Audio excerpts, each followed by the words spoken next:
Good evening, you Good guys. start. It is the it is the group chat podcast. Stand by. We'll get rolling in just a second. We're gonna make sure we get all of our stuff shared. Hey, so we have a ton of content to get through tonight. We're going to start off with our community spotlight with Bruce Lee, who is in charge of the Solid Fush alumni tournament, but way too ugly to be in the camera shot. You can see his arm. Um, Yeah, we can see his arm. we got our regular podcast recording that we do every Wednesday.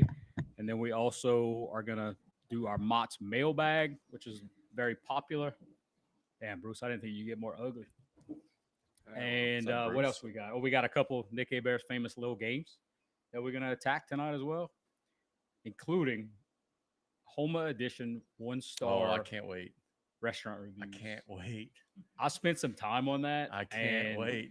so there's like a little bit of hint in every one of them. It's still going to be difficult to get. Yeah, that's gonna be a whole lot of fun. So explain to them. So you're reading a 1-star review written on like Yelp or something, and we got to guess which restaurant it's from, right? Yeah. So what we're going to do is I'm going to give, so I already gave you the 10 restaurants. Mm-hmm. So we're going to write down, because Nick has his little notepad, I'm sure. We'll write down the 10 restaurants. And as we go, you'll write a number next to those restaurants in whatever review you think that is. Ah, okay. And then Yeah, at the that's end, gonna be we'll fun. we'll tally it up. And I actually have the names on the review, so we don't do a Nick A. Bear and totally jack up exactly what we were trying to do. Nick, I'm I gonna. think if we go a little bit this way, we're gonna be a lot better off. Yep, I think we better get all of Bruce. The USB camera. Have no chats yet? No chats. No, like Everybody's still getting in here. We got good. 7 people in Yeah, here, that's good. We solid. but yeah, nobody's chat. Hey, look, I've said this a million times during the baseball game. You guys are probably tired of hearing it yesterday at the baseball game. If you're listening to this, I'm going to be saying this throughout the podcast because it does help. Give us a like, give us a share. It allows us to show up higher on news feeds, which is good for us. It's good for you too if you're trying to find our content. I'm going Hey, to be bitching about Pete Rose today. That'll be fun. Can't wait. shout out to all of our new followers. We're like Yep. plus 400 over the last 24 hours, which is awesome. Yes, it is. Got some good content as of Can you believe 400 people want to listen to y'all? Why do we have him here? Because exactly what he just said. That's exactly what we need. If Tommy's not here, we need that. Bruce, this is our community spotlight. We get rolling. Let's talk about the alumni softball tournament. First of all, let's pull this microphone close to you there, sir. Well, tell us about alumni softball this weekend, brother. What's going down this weekend at the Lurose Park? Yeah, we have 20 men's teams, 14 women's teams. We'll get rolling Friday at 6 o'clock. I believe the women are starting Friday at 6 o'clock as well. It'll be a fun, entertaining weekend, raising money to help out different sporting programs at Salafouche. So looking forward to it. Look, this is going to sound like a troll question, but I promise you it's not. Just so it's out there. All the fields are lighted and everything. We'll be good to go. Yep, everything's good to go. I actually went and spent some time over there today. I'll be doing some dirt work tomorrow. Try to get everything squared away. It's not in bad shape by any means, but we'll be hauling in a few wheelbarrows of dirt, get home plate ready, and we'll see what happens. Looks like a beautiful weekend. Yep. No weather in the forecast. Nice and sunny all weekend, so should be a fun one. Look, man, I know this is a busy weekend for you and all the people that are helping out. You're going to show up there probably Friday at 1, 2 o'clock, and probably you're going to spend 3-4 hours at the house the whole weekend. Probably. I know it's long into Friday night, late into Saturday and Sunday morning. Not a whole lot of sleep for Mr. Lee in the next couple of days, huh? No, so we like I said, we starting Friday at 6 o'clock. I'll be there, like you said, around lunchtime. Just getting everything squared away, helping out Miss Hillary in the concession, making sure we got everything ready to go for anybody that's coming to eat, drink, have a good time. And then we play until about 1 a.m. on Friday night. And then we're scheduled to play until about 1 a.m. on Saturday night. Usually that runs a little late. I've seen weekends we don't get out of there till 3:30 in the morning, right? And we starting everything back over again 8 o'clock each morning. So it's a very trying weekend, but at the end of the day, man, it's for the kids, raise money and help out these programs. So it's worth it. Just like a rough estimate, and I'm going to put you on the spot. Usually how much we generate in a year whenever we're doing it. Like 30 grand, 40 grand, something like that? Yeah. So the last few years have been a little rough with COVID, Ida, Yeah. things like that. But normally when we could play at night, play late into the night, it's anywhere between 25 and 30 Awesome. profit. So Awesome. That's amazing, man. Hey, Bruce, real quick. I know you've been involved in youth sports and all that good stuff. How much different is it dealing with a bunch of adults that are just trying to have a good time, but at the same time, knowing things have to be scheduled and knowing things need to be somewhat on time, and then kind of keeping that piece, drill down into that for us? so one thing, and there's going to be a lot of people offended by this. That's but okay. So we're here for. That's One all right. thing that I've noticed when you're dealing with adults in competitive sports, you deal with a lot more crying than you do with kids, right? Everybody's got an opinion on something, and I'm sure they have a few that could speak to it before me. Everybody thinks it's easy to do this until they do it, right? So it takes a lot to get into it, but yeah, man, just a lot more crying with adults. Dude, tell me about this. I see this. You're telling us about this, and I'm seeing it now, even posted on social media. Before the first pitch is going to be thrown, you guys got 20 teams that are lining up to play some alumni golf. You guys got a little scramble out there, dude. That's going to be a lot of fun, man. Tell us about that. Yeah, so Davey LeBlanc kind of been putting this together the last few years. I'm not sure who started it, but I don't want to give credit to Davey if I don't have to. But I know he's My been guy. doing it for the last couple of years. Yeah, man, it's just a fun way to get everything rolling for the weekend, right? Everybody goes, plays a round of golf, have a few drinks, cocktails, and just sets the tone for the weekend. Which graduating class has won the most championships? Ah, I hadn't been around long enough, so I'm not going to speak on that. Just Oh, he got it. All I could tell you is that same class has gone 0-2 as many times as they won the championship. So So win Q.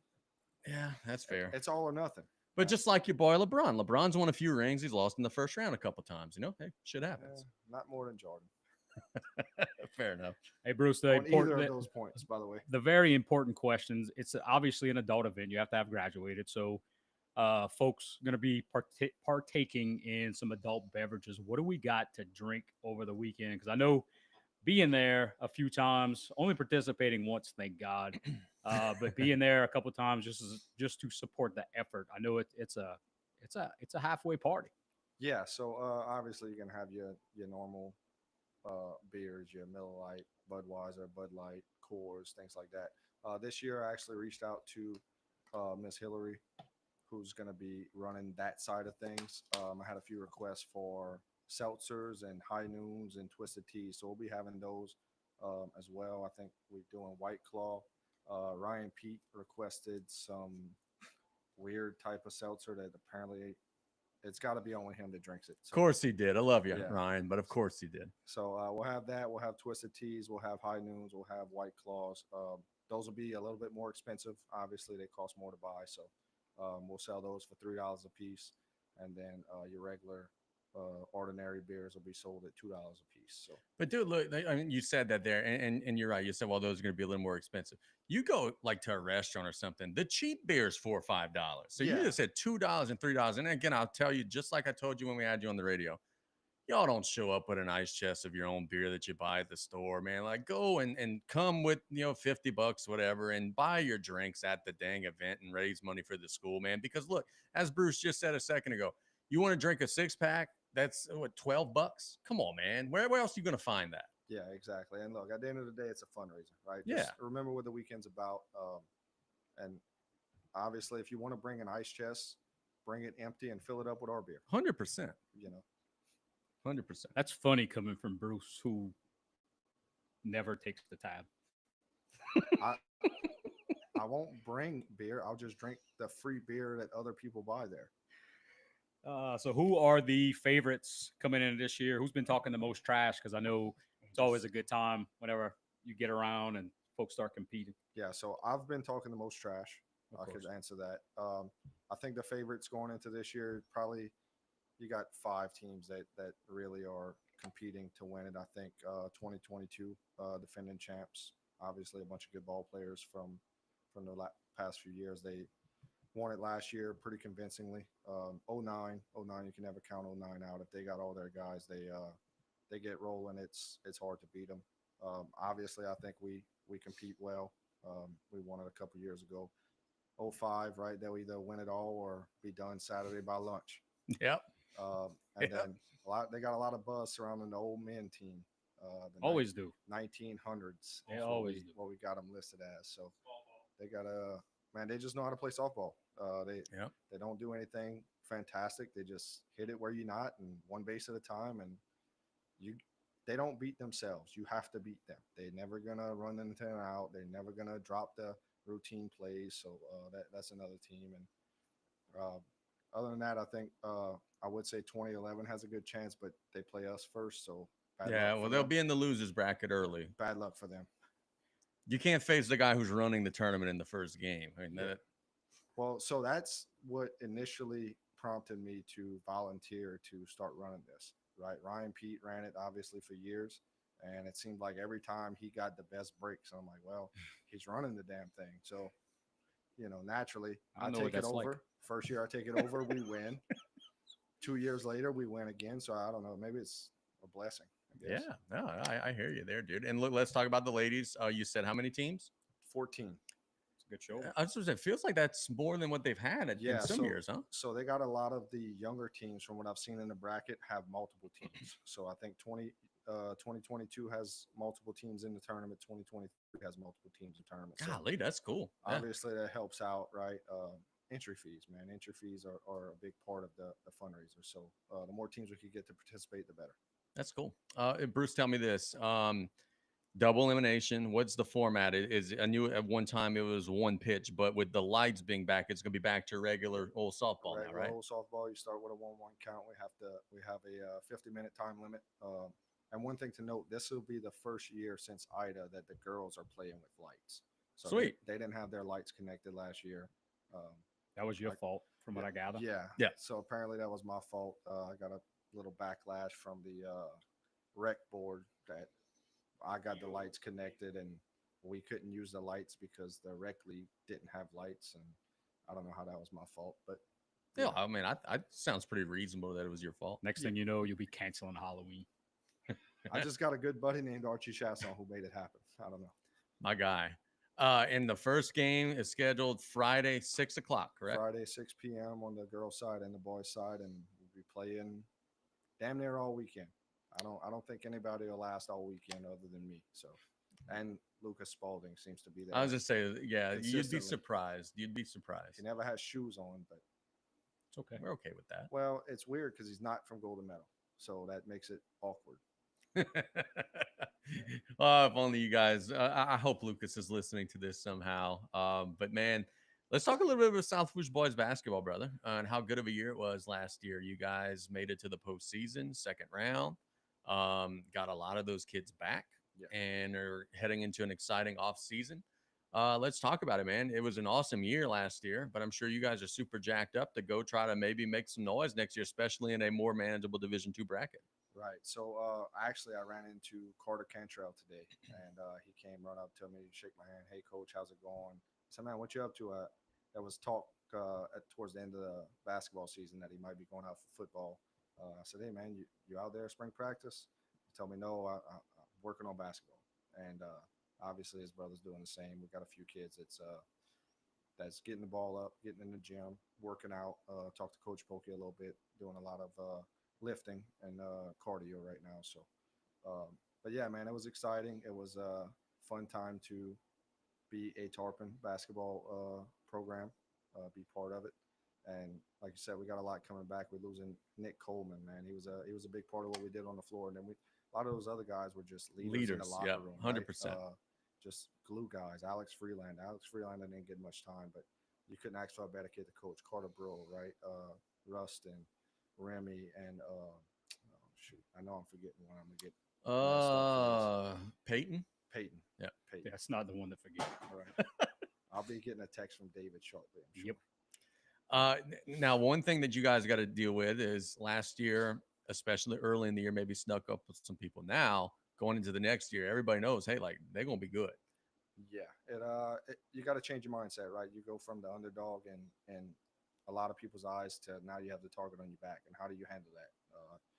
So we're gonna, you go into next season, you play into Assumptions, who obviously struggled this year. You see the improvements they made throughout the year. South Terrebonne, things like that. You're going to get their best shot, right? I think we'll be able to compete within the district, and obviously Eleanor's got a lot of guys coming back. Vanderbilt's got a few guys coming back Sure. as well. So it'll be a good district to be a part of. Can't wait, man. Hey, how hard is it? Tell the viewers how hard it is to hold that clipboard and tell the referee what kind of timeout you want. Hey, 30 seconds. 30 seconds. That's it. Bruce, one more time, man. We appreciate you stopping by, and you're more than welcome to stay and hang out. But one more time, give us the rundown. Look, to maybe somebody who hasn't been to the alumni softball tournament, on the fence. Hey, should we go past a good time? Invite the community. Tell them give them your sales pitch, Bruce. What would you tell them to get them come on out and enjoy?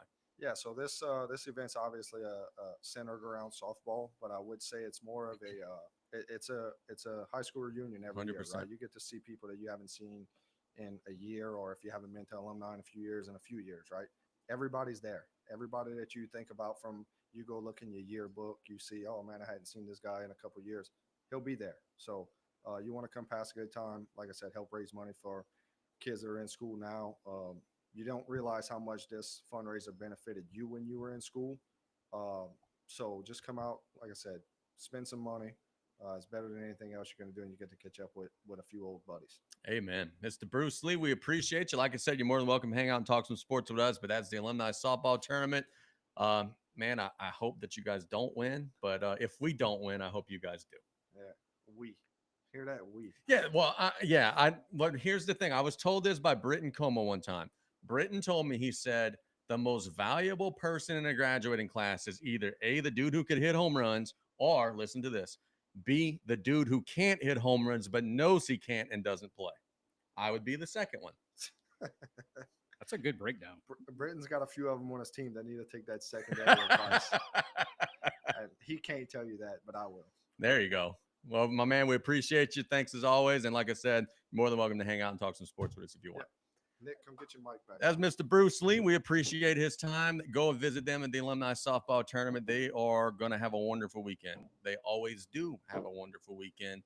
And if I get some free time from the state championships this weekend, I will be out there catching all sorts of grief from everybody, I'm sure, after wearing and putting up the pink shirt throughout the course of that first segment of the show. Boys, you guys have been out there. It's a good time, man. And like Bruce said, it's a freaking class reunion, dude. And as he also said, $2 beers, man. Come on, you can show up with $50 and drink all weekend. Yet he's drinking my beer for free right now. No, it is awesome. The Friday night over there is legit. It's something that literally happens once a year. And what Bruce mentioned, you get to meet up with a lot of old folks. I think as the weekend progresses, it gets a little more serious and competitive because you got the teams that want to win that are still in there. But that Friday night, it's long, and it's something that's unique that you don't get to experience very often in a setting quite like that. So it is the group chat podcast. We got an audience here, but it's a quiet audience, man. Like we got 10, 11 people watching, man. Ain't nobody commenting yet.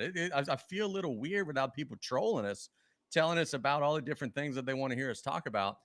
We got the most requested person to come on the podcast, which was somebody dealing with alumni. So we went straight to the top, right? Yeah. And now we have no chat. Nobody wants to troll me. They're gonna troll y'all. Right. Yeah. Fair enough. No one wants to mess with the guy who might be umpiring this weekend. I could understand that. I could certainly understand that. What's on the agenda tonight, boys? What we want to dive into first?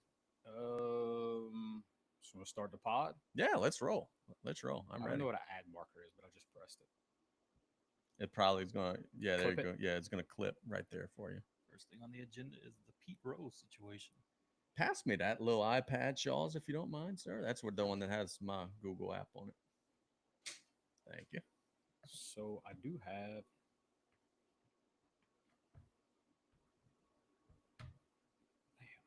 We're transitioning from our community spotlight to our regular podcast. Y'all give us just a second.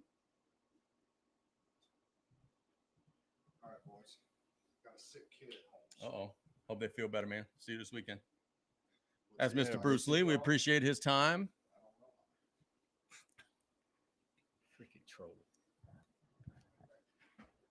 We good? Whenever. I'm just. All right, messing yeah, around cool. with Well, yeah, it is the group chat podcast here. Casey Gisclair with our usual crew, Mr. Damian St. Pierre, Mr. Nick Abear. Coach Tommy Bado is on the field somewhere in the bottom of the fifth inning somewhere in River Ridge. We may have him at some point. We're going to be talking some sports. We're going to be getting into our Mods mailbag, and we're probably going to break that into two. But we're going to get all of that stuff thrown up to you all on the internet in the next couple of days. We got some topics to cover today. We've got some very interesting topics to cover today. We're going to talk about Pete Rose. We'll talk about the NBA draft lottery. We'll talk about the New Orleans Pelicans and the bad luck that they received in the NBA draft lottery. We got overrated or underrated, which I'm excited about. We got Mott's mailbag, which I'm excited about. We got little Debbie's to talk about. We got little games to play.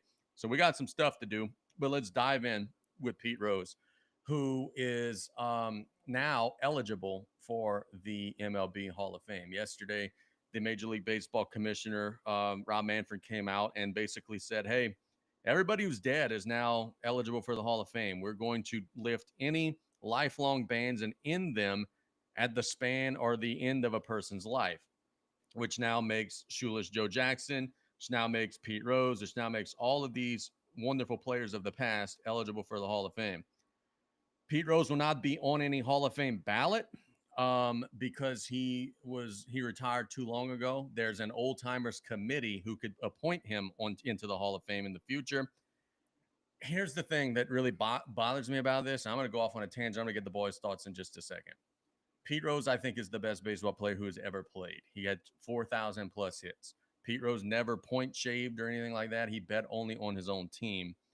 And Pete Rose explicitly said, and if you anybody, and maybe I feel so strongly about this because I read his book. If you are a fan, I would encourage you to read his book. He was told multiple times by Major League Baseball, hey, we're gonna reinstate you. We're gonna reinstate you. Then they would get him right up to the finish line. Then they would pull it out from under him and say, oh, sorry. Like they play games with this man.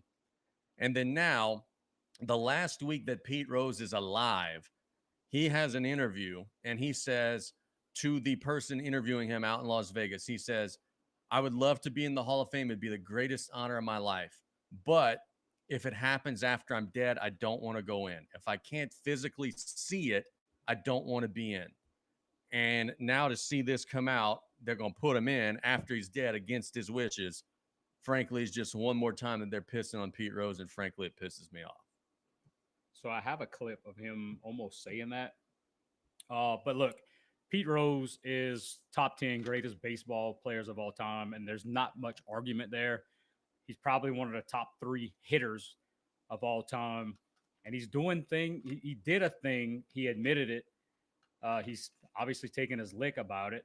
But man, to have that rule, hey, you're dead, now we could celebrate you. Yeah. That makes zero sense. I'm with you at all. To any and there's no argument there that can be made against that. Like all of a sudden, we said it last week. You a heel on Saturday, you go to church on Sunday, and you've forgiven all your sins just because you die. Respect the man when he's alive, and just doing that in general, and not even necessarily to him, but I could tell you a quick story. My wife and I went to Las Vegas on, I don't think it was a honeymoon. I think we just went, and we was in a random mall, just walking through the town, and I got a sign said, Pete Rose doing autographs. I looked in the store. There was nobody there. I was like, I got to go meet Pete Rose. I mean, one of the best players of all time, and there's no line. So I got a chance to meet him. Didn't want to spend $500 on a bat, but I got a chance to shake the man's hand and that's cool. And chat with him a little bit. Buddy told me the same story. He said out in Vegas, he had a chance to hang out with Pete Rose for a little bit. He said that Pete Rose was always having a good time, eating wings, drinking, willing to talk with the fans. Like he was just sort of an everyman's man. Nick, you, I think you're a Pete Rose guy also, correct? Why? Yeah. I hate that he's not going to be able to see himself in the Hall of Fame. I think they're going to put him in, but in a way, it's like they're almost poo-pooing on him by putting him in because he didn't want to go in after he died. That's a hell of a troll by Rob Manfred Yes. to put him in after he's dead when he doesn't want to go in. So he wanted to go in his whole adult life, and then once he dies, he said he didn't want to go in, so put him in now. That is top tier trolling. That's by Rob sleazy. Manfred. Yeah, that's really sleazy, and it's unfortunate. And look, I'll say this to anybody out there who's saying, "Whoa, he shouldn't have bet on baseball." You know, he broke a rule. OJ's in the NFL Hall of Fame. He I was about to drop F-bomb. He killed somebody, 2 people. He killed 2 somebodies. We got Lawrence Taylor, who's in the NFL Hall of Fame. He's done every drug in the world. He's admitted to doing cocaine during a game. He's in the NFL Hall of Fame. So spare me this idea of, oh, well, he did something really bad, dadgummit. He bet on his own team to win.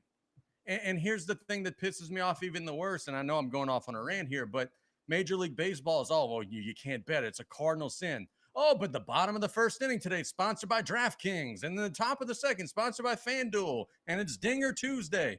They want both sides of the coin. They want you to like the sports books, but they want you to hate the people who use them. That's not right. That's hypocritical, man. It ain't right. That's every professional sport right now. Yeah. You can't bet, but goddamn it, we'll make all the money off of betting that we possibly can. Would you want players betting on the game though? No, of course not. But of course not. But I don't think if you're betting on yourself, I don't think it's this cardinal sin. Boxers do it all the time. Who was it a couple fights ago that said that he bet 500 grand on himself? Mayweather. I know he did. Right. Like boxers and other performers do it all of the time. You're betting on yourself to win. You're not throwing the game. So this is a legit question. What is as long as you're betting on yourself, what's the negatives of betting while you play? So they were saying that it was a conflict of interest because he didn't bet every game. So they were saying, oh, well, he didn't manage as hard in the games that he. No, that's BS, man. Like he never bet against the team. So because he bet on the team one day and then not the other. So maybe on the day that he didn't bet, he wasn't going to use his best pitchers or that's foolishness, bro. Like Turtle said in the chat, baseball people, they just got this little baseball rule book and they just take themselves too seriously. There's no way. There is no possible way that you are that good of a baseball player or that good of an athlete and you bet against yourself. You have to be so much of a competitor and obviously a stud athlete to get to that level and to have to bet against yourself. I don't buy it. And Jacob says it in the chat too.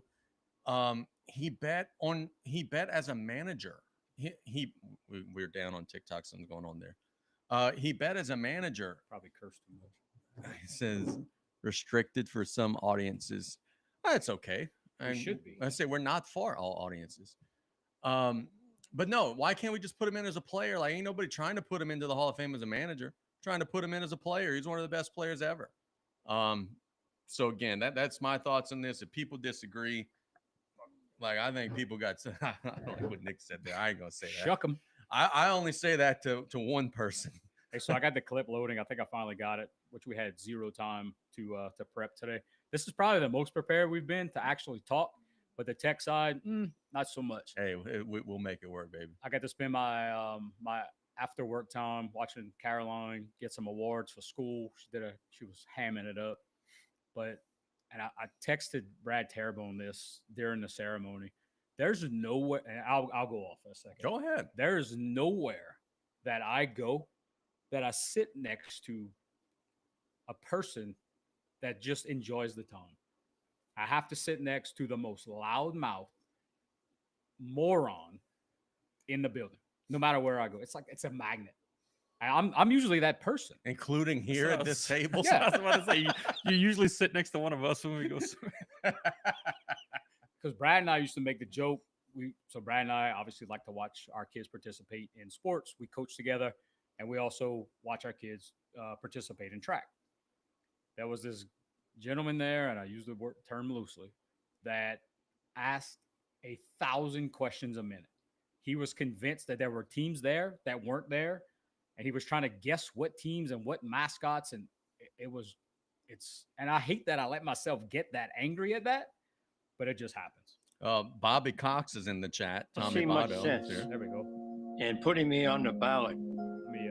So this is a quote from Pete Rose, obviously a little bit later in life, talking about after the ruling came in that he would be eligible, possibly eligible for the Hall of Fame after he passes away. I don't see much sense in putting me on the ballot after I die.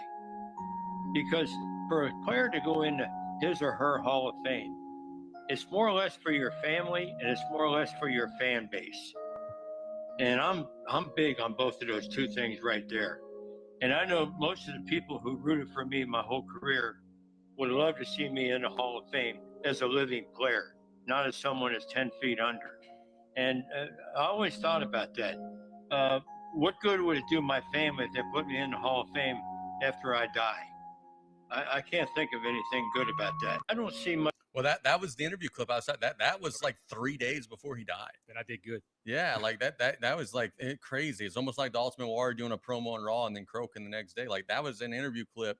The last interview that Pete Rose did of his life, he's talking about going into the Hall of Fame potentially, after he passes. And unfortunately, that may end up being the situation that he has. Let me ask you guys this. I got people that are telling me still that even with being given the opportunity to be in the Hall of Fame, baseball people still have such a stick up their ass that they're still not going to put him in. Yes or no? Is he going to get in the next 2-3 years? So there is a separate committee that meets to decide players that played before 1980. Mm-hmm. So exactly what you just said, there's these clowns that just aren't going to allow that to happen. And that's unfortunate because you're going to let some moron, some jackass get in there that doesn't deserve it. That's not as good and doesn't deserve to be there. Is going to get in because of that new rule. And you're going to have Pete Rose, like you said, 10 feet under. And it's a crap situation. In that group of like 16 or whatever it is, there's definitely, I think you have to get 75% Correct to get in. Yeah. To even get on the ballot, right? I believe so. There's definitely going to be probably 4 or 5 guys that under no circumstances are they letting Pete Rose in, and I think that's a shame. Like it feels like it's just as easy as, and I mentioned this today on the radio.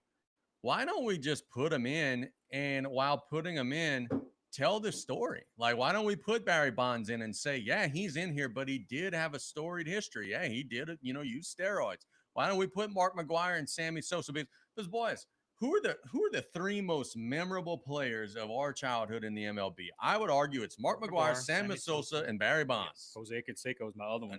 And ain't a damn one of them in the Hall of Fame. If you change the game, if the way you play changes a rule or changes a process or a procedure, you need to be in the Hall of Fame. Yes. Unless you just baseball should embrace performance enhancing drugs. I'm with that. In the 80s and 90s, I feel like baseball was maybe not the top sport, but it was up there. And after the strike in '94, baseball kind of went downhill, and they started taking steroids in the late 90s, and I feel like they kind of brought it back, but then they cracked down on that, and it kind of went down again. If they embraced it, is it killing these people to take steroids? No. So here's the thing, and Jose Canseco says this all the time, and people just laugh at him because he's Jose Canseco and he's kind of out there. But he does bring up a good point.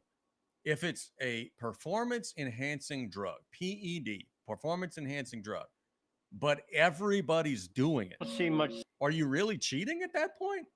No, you're just hitting more home runs, making the game a lot more exciting, and you're drawing more fans to the ballpark. Like, how many home runs did Barry Bonds hit off of a pitcher who was using? We don't know. Probably half. Right.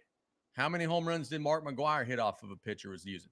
We don't know, because the pitchers were using it for different purposes. They weren't trying to get big and strong. They were just trying to recover in between their starts faster. And we know pitchers did it. Roger Clemens did it. He's not in the Hall of Fame. When's the last time, and it probably hasn't happened since, when McGwire and Sosa were chasing 72? There was no bigger time in the history of my lifetime in baseball that people were watching strictly because of 2 human beings. Dude, I remember the night that McGwire broke Maris's record. That was like breaking into like the news. They were showing every at-bat, breaking into the television shows. There's nothing in the MLB right now that does that. Can't even watch a regular game. Like, no. I've watched 0 regular season games this season because I have no idea where to even watch that. I know baseball was number 1 in like the 20s and 30s and stuff like that before football and basketball really came around. But whatever year it was that the McGwire Sosa chase was on, I think baseball peaked. Yep. And it peaked because the guys were using steroids. Look at it as a bad thing. It's not good for them, whatever. You're not their mommy. Let them take steroids, make the game better. If you need to put an asterisk in some kind of sports book, go ahead, put that asterisk. You will get twice as many fans watching every single night. Casey, we give a lot of shit to like Ryan Garcia, right? For doping or whatever. Yep. Let them do it too. Sure. Let them destroy each other. They making millions of dollars. Let them kill each other. That'd be good for ratings. Boxing and MMA on steroids. I don't know about that. Why not? Because like you 'Cause could what? If literally you kill bo- somebody. If you're both doing it, what?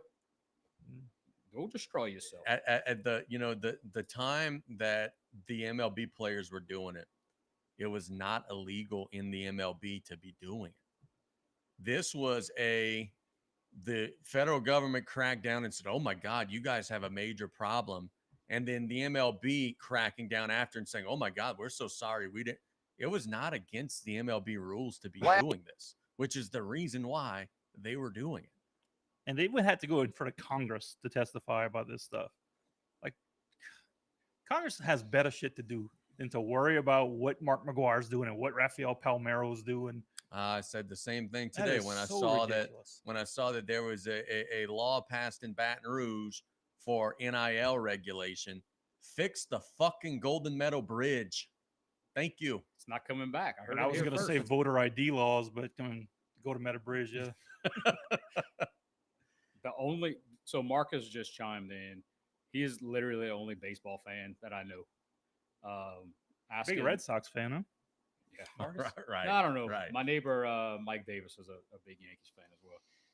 So how did they vote Big Papi but left out that entire generation? I don't know. It's the same thing. That guy showed up to training camp at like 150 pounds and ended up ending his career at 400.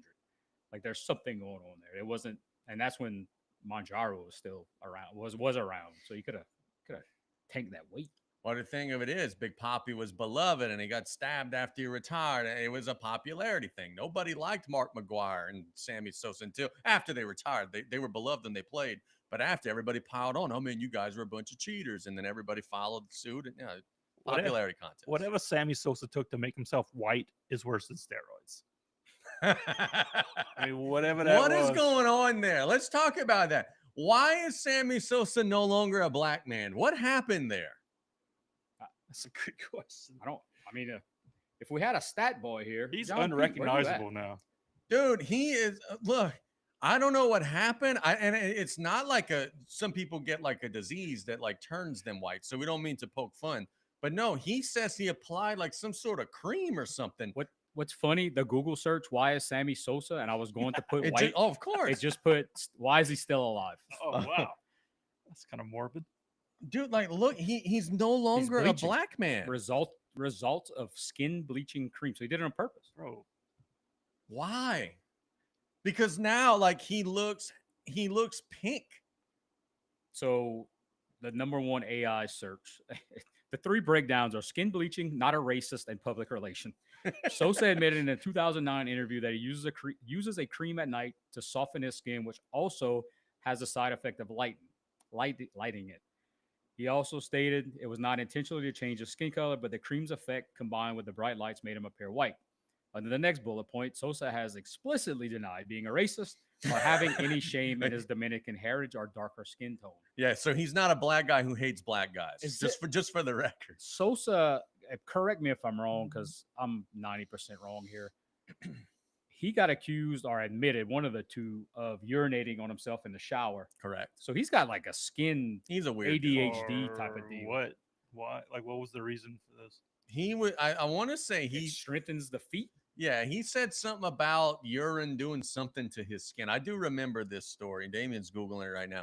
Sammy Sosa did some weird stuff with PP. I don't even know how to Google that. Sammy Sosa urine. That should do it. They should know from there. AI should know from there. Put shower. AI is not available for this search. But I do remember this story. I think it might have been another. There you go. 2004. Sammy Sosa in particular has some teasing remarks about the situation. A little urine on the hands. On the hands, gets the job yes. done. So gross. So it made his So I believe he said that it made his hands not like blister up during the season when he's batting. So the research. He could also use batting gloves. Maybe, Yeah, maybe that would Apparently, be a good alternative. It was Moises Alou. He didn't deny a report on Moises ESPN.com Alou, yes. That he- Felipe's boy. that he occasionally urinates on his hands before games. The guard The against, guard Cal- against yeah. Calluses and Harden. Now was- it's coming Maybe back. if Harden he would have been hands. peeing on his hands, he would have caught that ball. And not Steve Ballmer. That's the Clippers I said owner. Steve Ballmer wasn't involved. Whatever. Bartman? Bartman. Yeah. It's another good story. That was the same time frame, huh? Yeah, same time frame. And look, the guys in the chat. Now we got our folks here. Oh, And yeah. once Bruce left, now the chat's come alive. It was Moises Alou that peed on his hands. Boys, look, I'm sorry. I'm willing to do a lot of stuff if I'm being paid millions and millions of dollars, but like I would rather have blisters and calluses than pissing on my hands. I'm sorry. Apparently, when Sosa went in front of Congress, he forgot how to speak English. I think Oh, Ross Jumbo yes. said that. in the- Yes. I don't remember that, but that's got to No, be good. I do remember that. So they are like at Congress or whatever. And Sammy Sosa in the 98 season was doing interviews, like going on the Tonight Show, like perfect English. Now he's at Congress testifying. Hey, Mr. Sosa, did you use performance enhancing drugs? No hablo inglés. So he doesn't know English and he's white. He's now white. So he's me. We are off the rails already. Yeah. Took 40 minutes. All we got to do is talk about baseball, which is something that we rarely do. We maybe should do that a little Who more. was the often. coach for that? That who were we just talking about? Nicky Alou? Sammy Sosa. Who was the coach for that Cubs team? Dusty Baker, huh? No? He does. Does it matter? No one remembers. No one cares. It was Dusty. We don't get need out. baseball Dusty, coaches. Dusty Baker's that goat. Tony La Russa was the manager for the Cardinals back in them days, I think. Nicky brother Robert says urine is better than that deer antler spray, according to Moises. Chop says something that makes me want to curse again. Says Harden pees on himself. Wait So till, does Jim Ross. wait till you see where Chop's from tonight in the mailbag. I've seen. Okay. I've gotten a sneak peek. Yeah, Jim Ross wear blacks. That's so disgusting. Jerry Lawler must have hated that or loved it. It's Well, kinda look, weird. dude, here's the, and I guess it's because I'm not an old man, but like a Raw or like a SmackDown, that's 2 hours, bro. Like I've done games, I've done days of games. I never had to like shit myself immediately. Like, why he has to wear black? Like, I guess when I'm in the 70s, things will be a little different. But golly, you can't go 2 hours, bro. He's Come got on, a man. bottle under the table or something. Dude, I felt so bad at work today. I was so hemmed up. And not to talk about work or what I was doing, but so hemmed up in my day that I almost pulled a Jim Ross and I needed some caffeine in my system. So texted one of my coworkers. I was like, I've never asked you to do anything before. I need you to get me a cup of coffee. As soon as I was done with that meeting, Dang. I could have had the Big toughest timer. hands in the world. My man, I love to hear it. Was the meeting productive? We had a good day today. Yeah, it Good. was solid day today. Customer facing event was always good, Tom. Let's talk about conspiracy number 2, the NBA draft lottery, which was obviously in flagrant rigged. I don't care about this audio clip that we have here that we're going to play in a second that says it's not. Well, I had to pull something because I know where we're going. The Dallas Mavericks traded Luka Doncic. Let me tell you, this is my version of the story, okay? The NBA ratings were down big. And there were headlines starting to come out saying the NBA ratings are down big. Outkick is all over Twitter saying, hey, ESPN bought the NBA package, spent millions and billions of dollars, and it was a wasted investment. The NBA gets on the phone. They say, hey, we need something to get people talking. Dallas, do you want to do us a solid? Oh, yeah, boss. Sure. What we got to do? You got to trade Luka Doncic to LA. Huh? What? No, hear me out. You got to trade Luka Doncic to LA. You're going to get a first. You're going to get Anthony Davis. And right before the GM hangs up, you're also going to get the lottery. Then the general manager gets to thinking, okay, Cooper Flag. And then, next time you guys make the playoffs, we'll throw you in a couple of calls. We'll give you Scott Foster a couple games, get you a couple playoff wins too. That's what happened. I mean, look, everybody was so confused. Why did they make this trade? This doesn't make sense. Luka Doncic is a young star. He's better than Anthony Davis. He's more contract control than Anthony Davis. Why did they trade him for pennies on the dollar? It feels like when guys like Bradley Beal are getting traded for 4, 5, 6 first-round picks.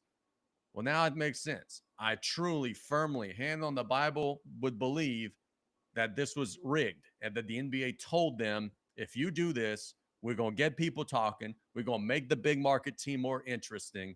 And we're going to make it up for you on the back end by giving you the lottery, giving you Cooper Flag. Boy, it sure sounds like that makes sense. Maybe I'm a conspiracy theorist. Maybe I got a tinfoil hat. But boy, it sure sounds like what I'm saying adds up there, boys. What say you? So, do we know anybody who could sue the NBA for us? He's Sued the coaching third NFL base already. right now. Didn't he Yeah. sue the NFL? So, Yes, yeah, he he did. did sue the NFL. So, how about this? So, we sue the NBA. In that discovery period, I guarantee they will find out what's the commissioner's name? Silver. Adam Silver. Adam Silver calls Nico Harrison, says basically what you said. Say, hey, our ratings are down. LeBron is on his last leg. He has one more chance to win a championship. And once he leaves, nobody is in LA. We're giving him Luka, and you're getting Anthony Davis, often injured Anthony Davis, and you're going to get a first round pick and whatever else they're going to give him. And with that, you're getting the lottery pick. So Nico Harrison looks like the evil villain in Dallas for the last 4 months. You just gotta deal with it. Yep. And you're getting that number one pick. You're getting Cooper Flag, and you're gonna have that white guy in Dallas like they love, that they need to have, which is, it's cool. Whatever gets you wins. And Dallas is back on the map. You got Cooper Flag. You got a stud in Los Angeles to take over LeBron's spot, and the NBA is on its merry way, continuing to do what they do. Well, why don't they just, Damon? Why don't they just broadcast the lottery? Why don't look? If Bruce Lee could go on Facebook Live and broadcast the bracket pull for alumni, why can't the NBA, which is a $1 billion company, just show us the lottery? Because look, even if it were rigged, like there's ways that you could rig stuff. We all saw Better Call Saul. You could inject stuff into ping pong balls. Even if it were still rigged, I think we would respect it more if we just had a chance to see it. So when I came across this audio clip earlier, I was looking for something that would disagree with us. This clip, and I hope the audience could hear because I don't think they heard the Pete Rose because I think I had it on preview. Regardless, this clip shows how rigged it is by saying how rigged it's not. Is it the LeBron? No. It is impossible to rig the NBA draft lottery. The NBA goes to such great pains to ensure that there is no appearance of impropriety. The guy that is telling the ping pong ball selector when to draw from the bucket, he has his back turned to the whole proceeding. Like he is standing there with his back to the drawing and has a stopwatch in his hand. And every 10 seconds, he will raise his hand, and that's when a ball is drawn. It would take a Houdini-esque act to be able to rig the NBA draft lottery. What's the name of this clown? I didn't catch it. It was on Ryan Russillo. But so everything he just said leads me to believe how rigged it is. Right. Yes. So you telling me because an individual in a suit puts his hand up and turns his back to something that you can't rig it? What could go wrong? Literally load up the ping pong balls, weight them, and you know what's coming up. Yeah, I don't buy that. I mean, we've seen it too many times. What were the odds that LeBron would go to Cleveland? What were the odds that the Knicks would get Patrick Ewing? What were the odds that Houston, which has a big Asian population, would get Yao Ming? Like, come on, man. Derrick Rose to Chicago. Derrick when they Rose to needed him. Chicago. I mean, on and on and on. Like, dude, how many more times do we have to see these crazy ass coincidences before we just understand? And the this stuff's Pelicans, fixed. Pelicans That's what got I was- lucky as well in that. Yeah. Yeah, so Pelicans lose Chris Paul, we get Anthony Davis. We lose Anthony Davis, we get Zion Williamson. Yeah. We Again. lose Zion Williamson next year, we're getting number one again. And look, here's the thing with the Palace part of it. Remember whenever Anthony Davis was first on the block, the whole big argument from the New Orleans side was, we don't want those Laker guys. We don't want Brandon Ingram and Lonzo Ball and I think it was Hart or whoever they got. We don't want those guys. Then all of a sudden the tone changed and they took the trade. Why? Because Mr. Silver, hey, we're going to get you on the back end. They won the lottery the next year. Just saying. Why's it always got to be somebody who sucks, though? Anthony Davis hurt all the time. Zion Williamson never plays. Every time we win it, we get like, where's the who's been good? Number Well, one. Cooper Flag's not going to be good either. So, Where's Wimby? Well, he gets well, hurt they all the won time, the too. freaking lottery just about too. They didn't have it very good odds. They finished second. Did y'all see? Oh yeah, this year. Did y'all see the Pat McAfee clip where LeBron's basically saying that the lottery's rigged like months ago? I didn't see it, but I mean, yeah, I'm sure he would be He's in on it. basically calling out the NBA, saying LeBron's from Ohio. Yeah, let's let Cleveland win the lottery so we can give Cleveland the hometown boy. And then he says the same thing about Derrick Rose and whoever else. Would y'all just respect it more if the league just came out and said, "Hey, we're gonna just decide who we want to have"? Like, because I feel like they're insulting our intelligence right now, the way that they're doing it now by playing, "Oh no, this is straightforward. This is not rigged." Like, I think the cynic in me would just respect it more if they just said, "Yeah, man, like we're gonna just throw Dallas a bone. They've had a rough 6 months. Just tell us that it's rigged. We would appreciate that more. Look at that picture. This I is love by that. far my favorite picture of 2025, Yeah, and I it like should that. be coming up on your screens. If it had, yeah, they got the live feed on. So, what was Tommy's quote on this? Because it was legit. Whatever it was super legit. Counselor Boudreaux. I don't know what he said. I don't know. We'll put it in the chat, but this is great. This is the beauty of AI. Right here. That's Cooper Flag 10 years from now. Yes. That could arguably be Luka Doncic at the end of his Dallas tenure as part of the reason why they wanted to trade him, reportedly, other than being forced to trade him. But boys, let's talk about this. In addition to the shenanigans of the draft lottery, it could not have been a worse night for the Pelicans. Hey, timeout before we transition. Yeah, what's up? We got Travi in the chat. Travi! And his first comment was this guy. What's up, Travi, man? We've been talking about you. Good things, of course. Start telling funny stories about you. How you doing, man? I hope you're doing all right. Travis, you got to go back and listen to a couple of these episodes. We told the story of how you got destroyed in Pedro by Casey and I. And then we also told the story about Not me. Yeah, how no, you not me. I No, didn't that was play me and Pedro. Nick. I'm Yeah. sorry. And then Casey talked about how battle tested he was because of you doing radio. Yeah, I've done radio with Travi a couple times. Never was an interest. It never was a very comfortable situation. We need to get a Travi poster like the George Costanza laying in bed poster right here, right behind. Do we still have Casey. that picture? Yeah. There's Gotta a be picture of this. Oh, yes, Yeah. there is. I'm sure one Mr. Kale has Yeah, that. he's got that in the folder. Who makes all the shirts? This guy, Travis says in the chat. Hope you're doing well, Hey, bud. shout out to all the listeners, all the live feed folks interacting with us. That this definitely makes not the time pass because we're having a good time regardless, but it definitely helps out with the interaction, the algorithm, as Casey could not say yesterday afternoon. Algorithm. Yeah, that was a struggle. That was a struggle. Not as much of a struggle as the bottom of the seventh inning when both TVs froze, but hey, that's all good. Yeah, you guys want to hear a funny story? I said on play-by-play yesterday, because I did play-by-play yesterday, I told people that I was flying to Sulphur. They had some people that really thought I flew to Sulphur. Like, people asked me, man, how you did that? Like, I didn't really fly. Like, Brian's making fun of me. I didn't actually take a jet to Sulphur. Like, don't be so gullible, you guys. Just because they say that I'm a diva and I'm a movie star, I'm not. Like, I was in here doing the game. Anyway, let's talk about how screwed the Pels are. They had the tied for the best odds to get the number one pick. They've been losing on purpose for the back end of the season, resting Zion, doing whatever to try to give themselves a chance at the future. They got the number 7 pick, which for those of you who are just casual NBA fans, the number 7 pick in the NBA draft is about as good as having like a 3rd round pick in the NFL draft. You ain't in the top 3 or 4. You're kind of 50-50 on whether or not you're going to get an impact player. So now the Pelicans are heading into the offseason without salary cap space, with a roster that sucks, with DeJounte Murray, who's out for next season with an Achilles, CJ McCollum, who's going to be like 35 years old, Zion's going to probably weigh 700 pounds. Joe Dumars is your GM now. He is an ass clown, and you still got Willie Green.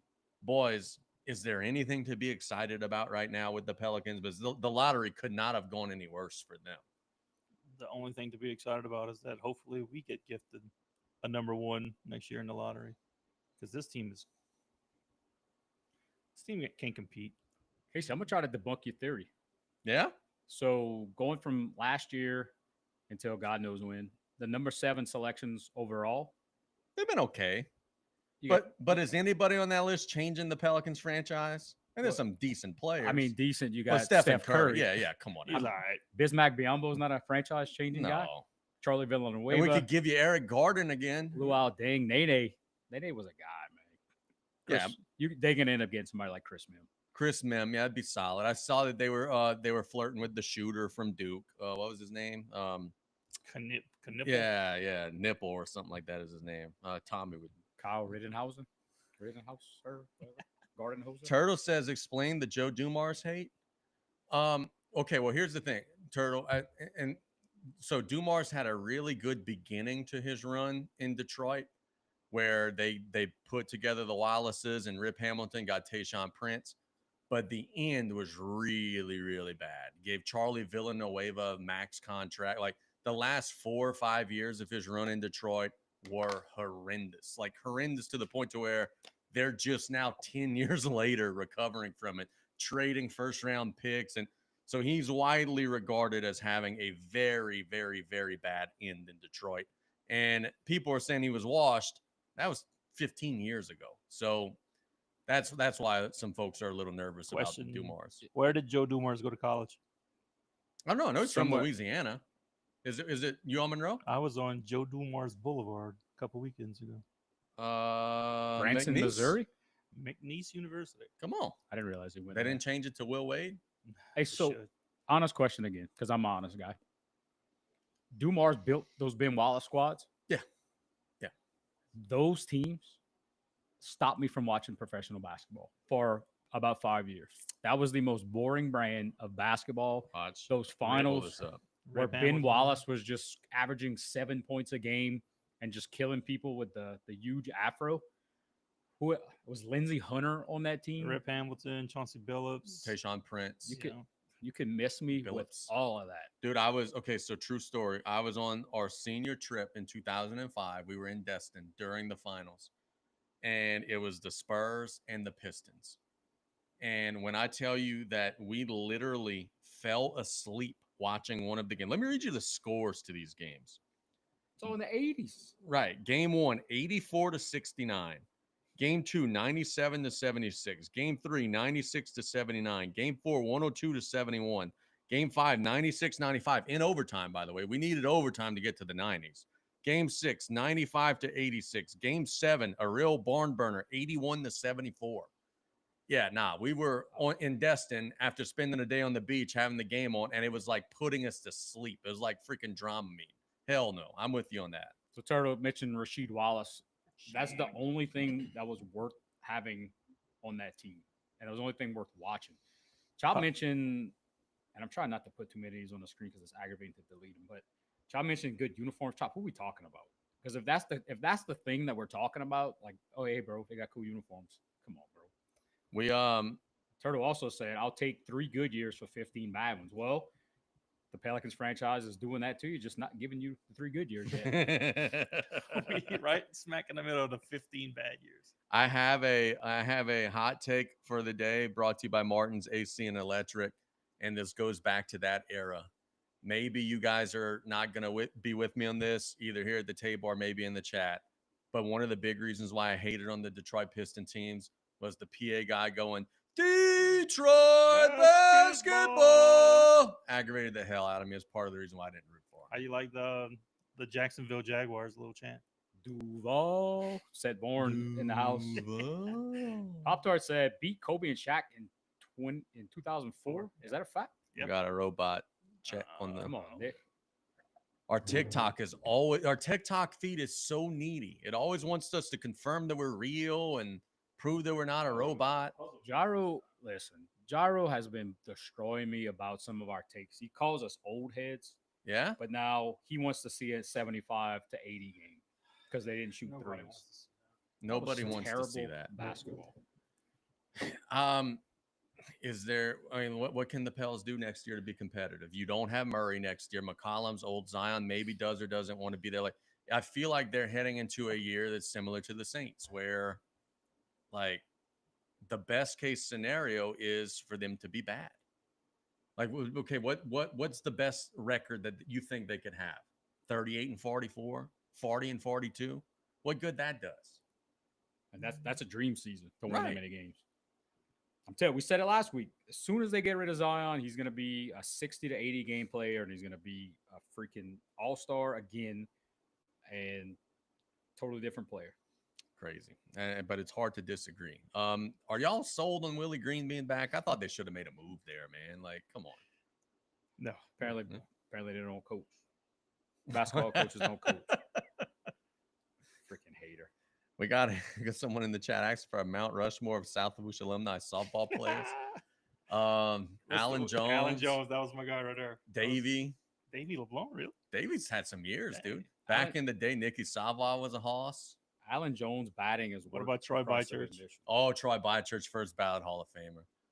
Dude, I don't know how old he is. He's got to be up there in the 50s because he's retired as a teacher now. Ryan Pete on there. He's still a dog. He thinks he is. See, here's the thing. Like, we love our guy Ryan, love him to death. But our graduating class also wears hats that have Del Monte cans on them because Ryan hits cans of corn to the outfield. So I don't know. I'd put him on the Mount Rushmore. I'm trying to think who else. I mean, freaking, what's his name? Brock. Brock would be on there. Brock Danos. He's solid. Brock may be on here. He texted me earlier, said he was going to tune in. Britton Como, solid home run hitter, big slugger. There's nobody more exciting to watch than Turtle, though. Turtle Griffin. Turtle kick ass. If he's not on Mount Rushmore, he needs to just be behind, like kind of like photobombing Mount Rushmore. I love watching I love watching their team play. 06. 06 is like the $1 million man of alumni softball in that they have always been in the main event, but they've always just like found a way to lose at the end. Like they'll win 3-4 games in a row and then lose in the most heartbreaking way. Like they're the graduating class that has the most, like we talk in golf, who's the most talented player to never win a major? We talk in the NBA, who's the best player to never win a ring? 06 in alumni softball is the best team that's never won the tournament. So it's talking about Turtle, and I gave him some hate in the South Lafourche top 6 because he scored all his points in a tournament game. So Turtle's only good on the weekends, like weekdays, he just doesn't do anything. I don't know nothing about that. Weekend Griffin. Weekend Griffin. Let's talk a little WWE for a second before we get to these really fun, overrated, underrated topics, which I think will get people chirping. We had a legend pass away this past week, and it was so weird because, like, usually, you know, we get these things where, you know, hey, well, this one has cancer, this one is struggling, and then we kind of expect the death to happen. Sabu just wrestled a retirement match, and then he passes away just a couple weeks later. What do you guys think, man? Like, because the ECW is such a interesting topic to discuss amongst wrestling fans. It was disorganized, but it was entertaining. It was chaotic, but it produced some incredible talent like Rob Van Dam and Sabu and whatever it may be. What do you guys thought? Well, first and foremost, what do you guys thought of Sabu as a performer? And then second, ECW as a whole. Were you guys ECW fans? I never really got into it much when it was happening, but now after the fact, I've watched a bunch of it and I think it's great. What are you guys' thoughts on Sabu and then also ECW's place in the wrestling business? Absolutely loved ECW. That was one of the reasons that I continue to be a wrestling fan. Back in the day, it was on maybe channel 38, some UPN station at midnight. Sure it was like the cool thing because not everybody got it. And the more you read into it, and as you watch these documentaries and whatnot, with Paul Heyman starting in his mom's basement doing interviews with like Shane Douglas, Mick Foley down there, it was a very much a cult following. I got a chance to go watch a ton of ECW house shows and pay-per-views and whatnot. Huge fan. I tell you what about Sabu. I wasn't always the biggest fan. I think he's got some of the coolest entrance music ever. And if we wouldn't get kicked off of all social platforms, I would rock that right now. But that guy put his life on the line every single night. Oh, yeah. I remember, and I can't remember who was with us. I remember our boy Jason Gidry, Giddy Geed, was with me because there was a foot ditch incident. I'm still not sure what a foot ditch is. Incident. So we went to a gas station. We didn't know where the building was. And the gas station attendant said, yeah, just pass the little foot ditch. What? I don't know what that is. Anyway, he was wrestling that night, and it was maybe against Kamala. They probably had 30 people in the building. And of course, Sabu did a unalive dive. I said, made Kamala look like a stud. Into a barrel of chairs when there were 20 people in the building. A guy like that, you got to respect a little bit just for what he gave to wrestling in general. never got to the top, never fit anywhere but ECW. He was Mr. ECW. He had the culture, he had the work rate, the work style. When he got to WCW, terrible. When he got to WWE, terrible. But it was pretty awesome. Don't you guys think that if he like, we talk all the I say we, not us, like the wrestling podcast talk all the time about timing being big. Don't you guys? He was doing a lot of his stuff just before the Attitude Era peaked, and by the time we got to the peak of the Attitude Era, he was kind of fried. I mean, he had drugged himself out. He had beat himself up pretty good. Don't you think that if he would have got started around 97, 98 instead of like 94, 95, that he would have been a very, very rich man in the Attitude Era of the WWE? If he would have been around when the Hardy Boys were making that push to the top, that's some stuff that people started to appreciate a little bit later on. But you're exactly right. I think he was right where he was supposed to be because he kind of ushered in the Attitude Era, kind of ushered in the crazy style of breaking tables and throwing chairs and back flips and stuff like that. And I mean, if you're looking for a technical wrestler, go find Dean Malenko. If you're looking for a guy who's gonna make people in the crowd think he's like legit crazy and will do anything to win a match, Sabu's your guy. When I first started watching ECW, it was Sabu versus Rob Van Dam, Sabu versus Taz. That was incredible. Not the most technically sound matchups I've ever seen in my life, but you kind of thought it was real because these dudes were legit beating the shit out of each other. Pretty sure he wrestled a good bit of matches with a broken neck, and not like Kurt Angle. He got suplexed by, I believe it was Taz, and he landed on his head and finished the match. Yeah, I mean, why not? You're getting paid $20, if at all. But shout out to ECW, man. That was crazy. The smallest little buildings, the probably not even getting paid at all, from what I understand. And these dudes would go through a wall for Paul Heyman. Yeah. And it was a cult. It literally was a cult.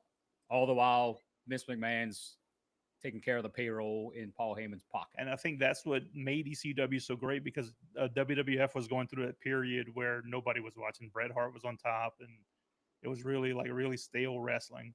And then WCW sucked, and then that was before the NWO came around. But ECW just kind of lit a fire in there, everybody, that okay, well, they're going to turn it up, we need to turn it up too.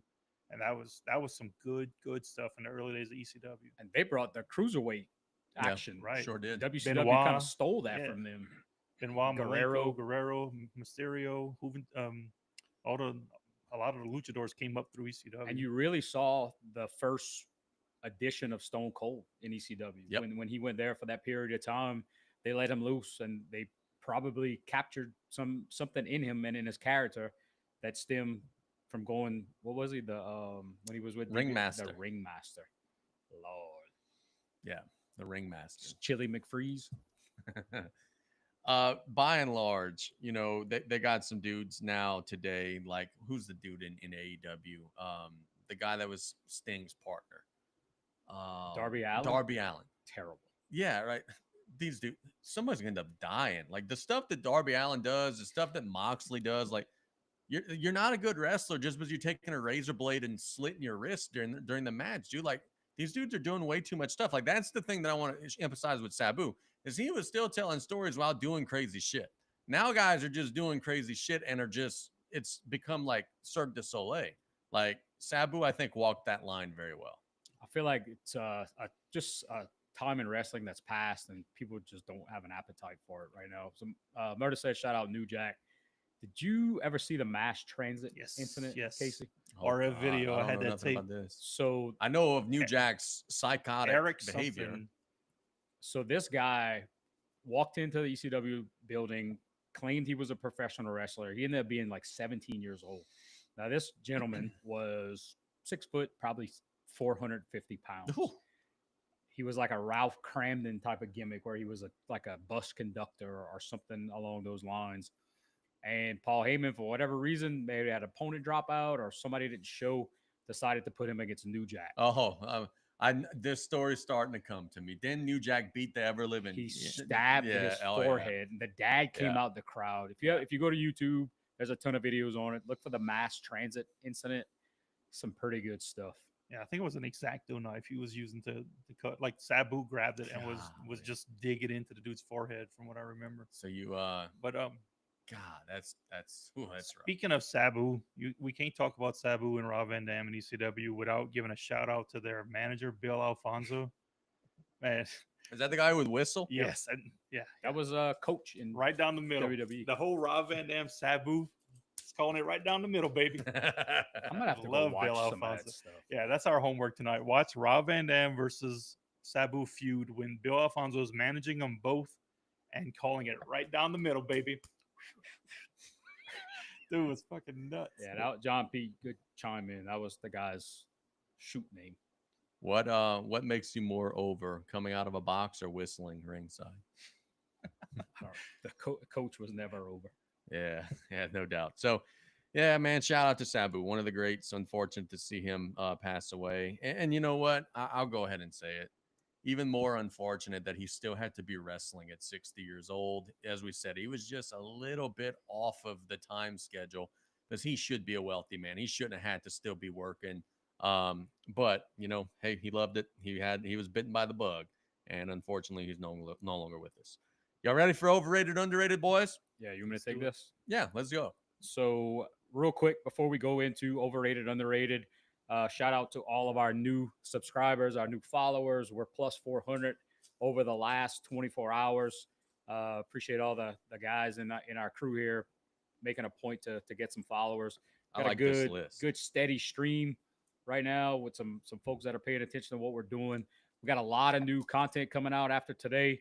Got a lot of good stuff. Check us out on YouTube. Check us out on Spotify, Apple Podcast, and our Facebook page, which was graciously rebranded today by Nick Hebert, who actually knows his Facebook password, which is That's always a plus. pretty damn solid. So next segment, we are going to go around, and feel free to participate in the chat. Overrated, underrated. There's a list of 15 that I put together last night about midnight while I couldn't sleep. Some pretty good names here. I added a couple in there, so it might be more. I was about to say, Damon told us last night at 10 o'clock he was going to bed, but yet at Yeah. 1 o'clock he was still texting Don't us. worry about that. But I was up at 5. Yeah, hey, that's all that matters. All right, first one.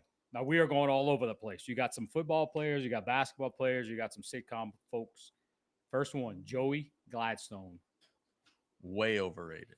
Ooh, Uncle Joey? A failed comedian, by far the least entertaining of the 3 males on Full House. Cut it shout out, my bro. wife, who's What's gonna up, not Barry? want to get on camera. Can you please bring that to me? Sorry, gonna I'm a get on coffee camera. guy. Just pass right here. We're not recording.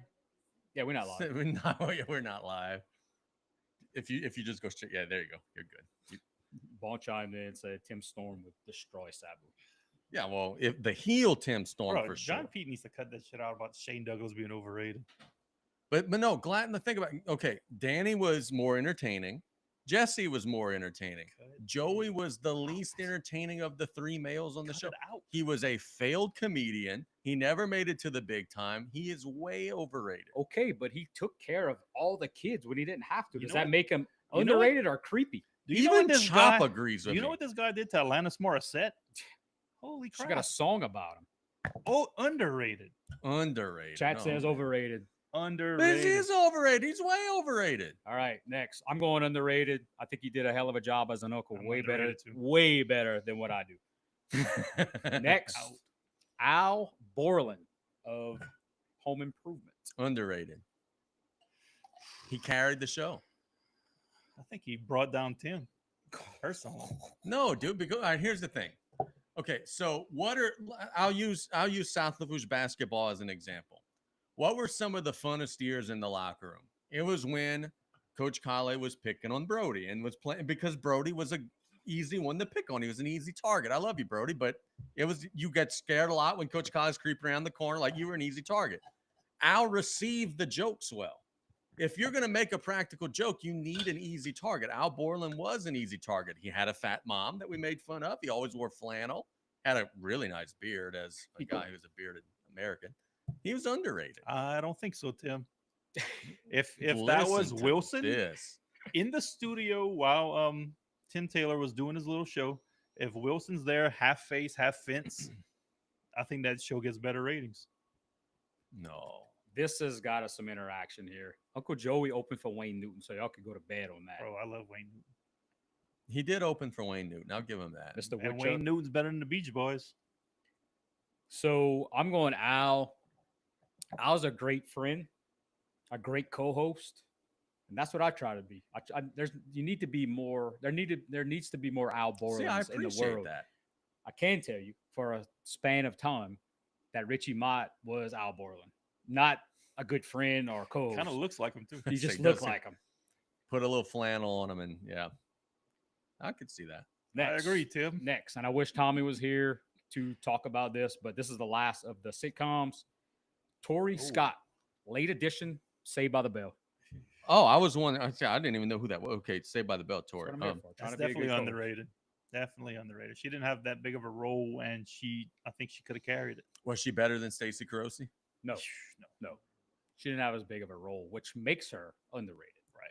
She carried the show for a good bit of episodes. Remember the episode where they had the blue team against the red team and all these competitions? Yep. She destroyed that engine putting together scene.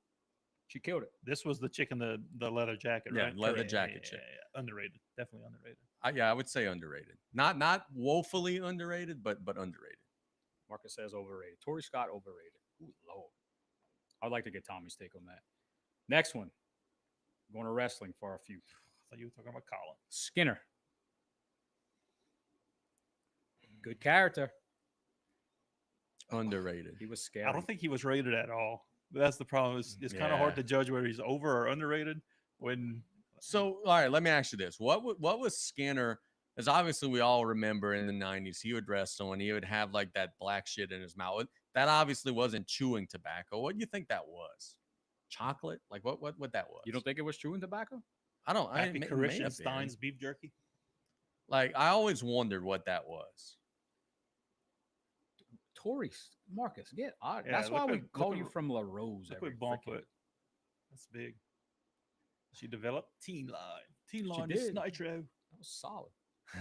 So I think Skinner was severely underrated. Yeah, I say I underrated. think he had a really good character. Steve Kern was a hell of a wrestler. Y'all know where? I'll give the chat a second to catch up on this, but name Kern. Skinner's hometown. I know it off the freaking top of my head. The Everglades. The Florida Everglades. Yeah, see, I thought so. Yeah. John Pete said definitely underrated. So, like, here's the thing, y'all. At night, I watch WWE Superstars episodes or WWE Primetime. Right now, I'm on Superstars 1992. So, like, I'm in my Skinner bag right now. Like, Ric Flair's the champion right now. He just beat the Macho Man after losing to him at WrestleMania. Like, Skinner's there. Nails is there beating the Big Boss Man. That's a good time. Like, I'm in my bag right now. The Natural Disasters are feuding with Money Inc. for the tags. Like, we in some good stuff right now. Hey, shout out my wife, Erin, for making me some coffee, but it's terrible. Come on, it smells good. It's terrible. Maybe it's the cup. It's Tommy's cup. All right, next, Maven.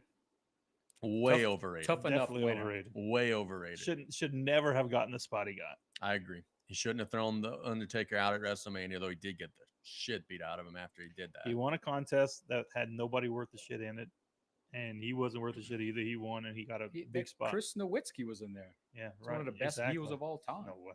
What? The Harvard guy? Now he's Mr. CTE? Now he's trying to shut down wrestling. Yeah, Like really. he's doing what John Cena's trying to do. He's He's the- trying to ruin wrestling. The Ed O'Bannon of wrestling. So I kind of like Charles Maven. O'Bannon. I kind of like Maven just due to the fact his social media videos now, he's like exposes everything, and I think that's pretty cool. Lance Storm is next. You know where I'm going with this. Definitely underrated. Severely underrated. Dude couldn't talk, but that guy could work his ass off. And Yep. what was his WWE gimmick that got over? Not gimmick, but his Yes, I don't know tagline or anything something. that got over. He had some kind of Something about being serious. If I could be yeah, if I serious could be for a serious- second. Yeah. I love that. Yeah, that was Doesn't he Dude, remind you a little bit of like that generation's Chad Gable, kind of like he just could work, Right, And like yeah. it was just.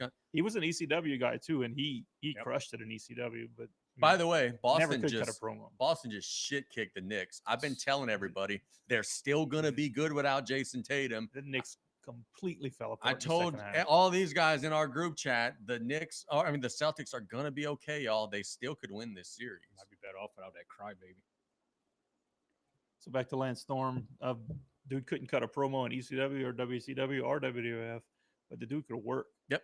And Like Sure. one of him and Chris Jericho used to be a tag team together. The Thrill Seekers. My God, those two when they were young, that was Look. awesome to watch. And look, that's Smoky another Mountain. that's another guy. Okay, so he was in an era after the manager fad had kind of gone away. If he was early 90s and you put Heenan in his corner, his whole career's different. He's Mr. Perfect. He's Ricky Steamboat. Right.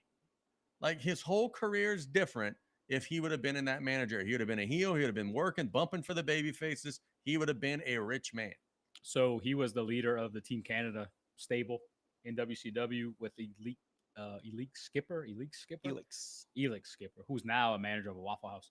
I know way too much random information, but when Duggan went to that team, I popped. Turtle just said that he doesn't like Chad Gable. Turtle, I'm never having you on radio. If you don't like El Grande Americano, which that's not Chad Gable, I understand that, but I know there's some rumors. If you don't think that that's entertaining, Turtle, I don't know we can still be friends anymore, man. Next on the list, Ken Shamrock. Whew, this one's hard. I think he's properly rated. Let's say as a fighter, No, we're talking as a wrestler. wrestler. Overrated as a wrestler, definitely, because he got that push because he was such a great fighter. But I thought he was good as a wrestler, though. he was good, but he got pushed to the moon because of what he did in UFC. And I don't know, guys coming in, making their name somewhere else and coming into WWE and getting a push that they don't deserve. He was, I'll say this, he was part of one of the stupidest Attitude Era angles with his sister Ryan Shamrock. That was She stupid. was smoking hot. Yeah, she was hot, but the whole situation of, oh, I'm going to protect my baby sister, like, dude, that's obviously not your sister, bro. Maybe the best thing he's done in his wrestling career was be the referee for the Bret Hart Stone Cold match. Yeah, gave it like some legitimacy. I think he had a lot of potential that was never ever met. But I think for what he was, I thought he was pretty damn good. So I love the way they used to hype up when he snaps. Ah! The dude was a crash out. He was like a 1990s crash out before crashing out was a thing. The crazy thing, and JR says often, if you listen to that podcast, he says he would have been a world champion, but he was a flake. He would no show house shows, and he was a flake. That's the UFC in him. Yeah. Hey, shout out Aaron again. It was definitely Tommy's Cup that tastes like complete trash. The But other coffee's as good. a fan of UFC, him in the early days of UFC, that was some interesting stuff. Next, this is be a good one. Paul Roma, Underrated. severely underrated. Yeah, so one of the he's really most. good. He was part of one of the most underrated tag teams of all time. Power and Glory, Yeah. should have been elevated to the moon. And Did they have a showed him. manager? Was there Slick. they were- Slick. Yeah, okay. The That- doctor of style. that finishing move with the suplex with Roma coming off the top. That was a good finish. The dude had the Man. look for sure, and he was a pretty good worker from what I gather. But I don't know. Like I think he was underrated too. The problem was, is again, and I feel like I'm saying the same thing about everybody. He was a heel in the era He's where the a heels were heel. 500 pounds so that Hogan could body slam them and make a moment. He was a small heel. Those guys didn't get pushed in those days. yeah, I feel if he got pigeonholed into the tag team division Right. too, that was kind of a Right.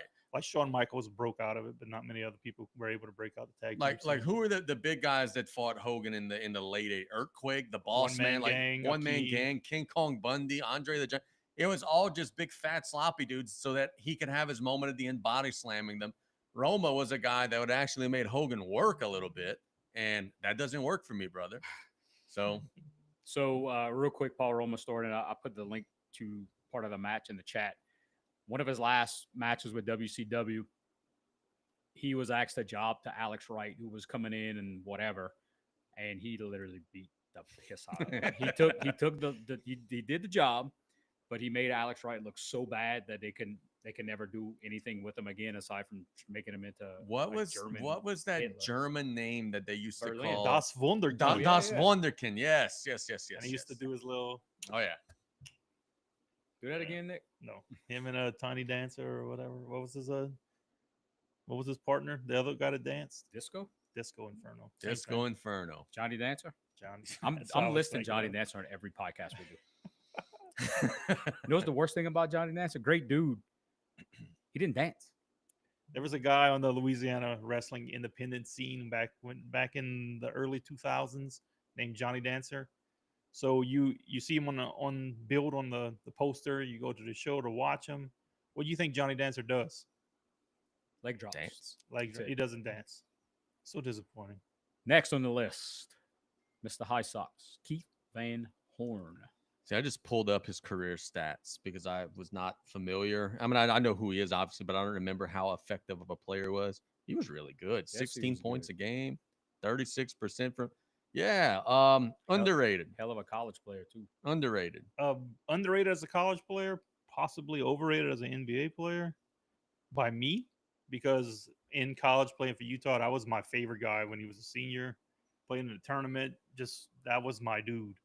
And then I remember playing NBA 7, I believe it was, and creating him or whatever game it was, and creating him and making him a 99 and like dominating the league. And then he goes in his rookie year and maybe averages 15 points or 10 points, which is still fantastic. But he never really lived up to the hype that I had. Second for pick him. in the draft. I think that hurts him too, because people think second pick should be a star. He was just solid. He was like a number 2, number 3 guy. We got drafted by the Nets. He was a net. He was a 76er for 1 year, then a Knick for 1 year, then a Buck, then a Maverick. That Nets team was fun to watch. That was with Kerry Kittles. From Louisiana. So I'm going Keith Van Horn. I'm going underrated, no matter if he's second pick or not. Anybody with that skin tone is not going to be overrated. Next, Harold Miner. Can we all agree on this one that he was severely overrated? I agree. He had one dunk. You cannot compare. That was Baby Jordan, right? Correct.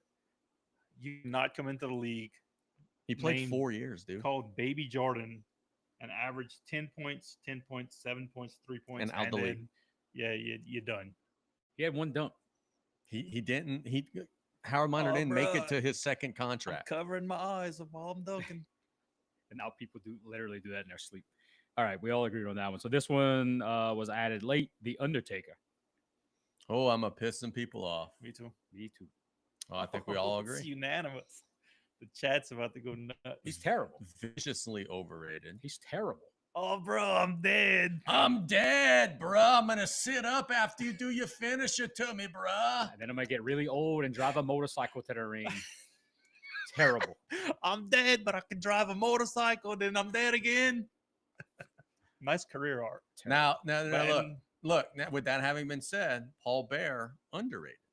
Oh, I agree. severely. I agree. Severely.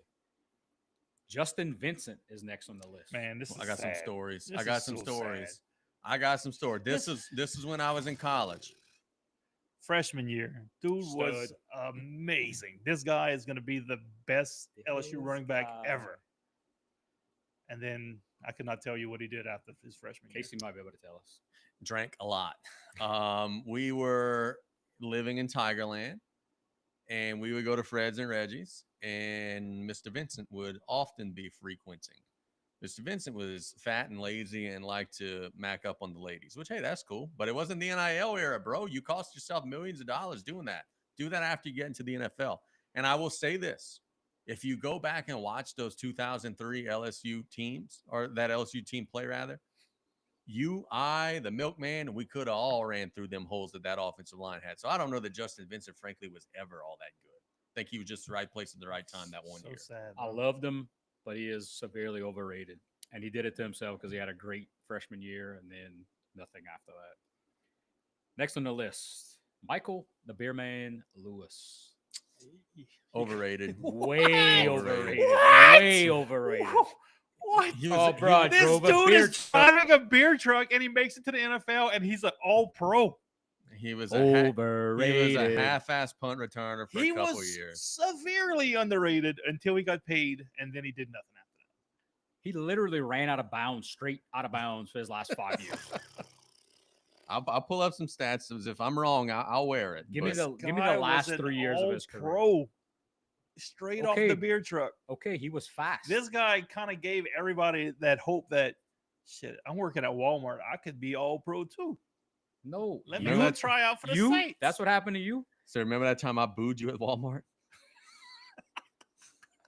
My UPS driver is Oh, a better absolute athlete than stud. Michael Lewis. Our UPS driver. I'll put my UPS driver over anybody in the game. Do you of know how one-on-one many career basketball. touchdowns Michael Lewis scored? 4. 40? 3. I overrated him. Oh, bruh, he's the best. He was an All-Pro. He He scored was 3 an All-Pro. touchdowns. Come on, man. Now, how many times he fumbled? 21 times.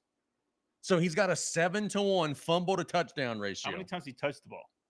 To fumble 21 times, that He ain't a good couldn't ratio. even play receiver. But if you He was an All-Pro. To Nick's point, he was an All-Pro one time. if you 2002. return punts and kickoffs, say let's get 100 in the season, and you fumble 7 times, it's not that bad.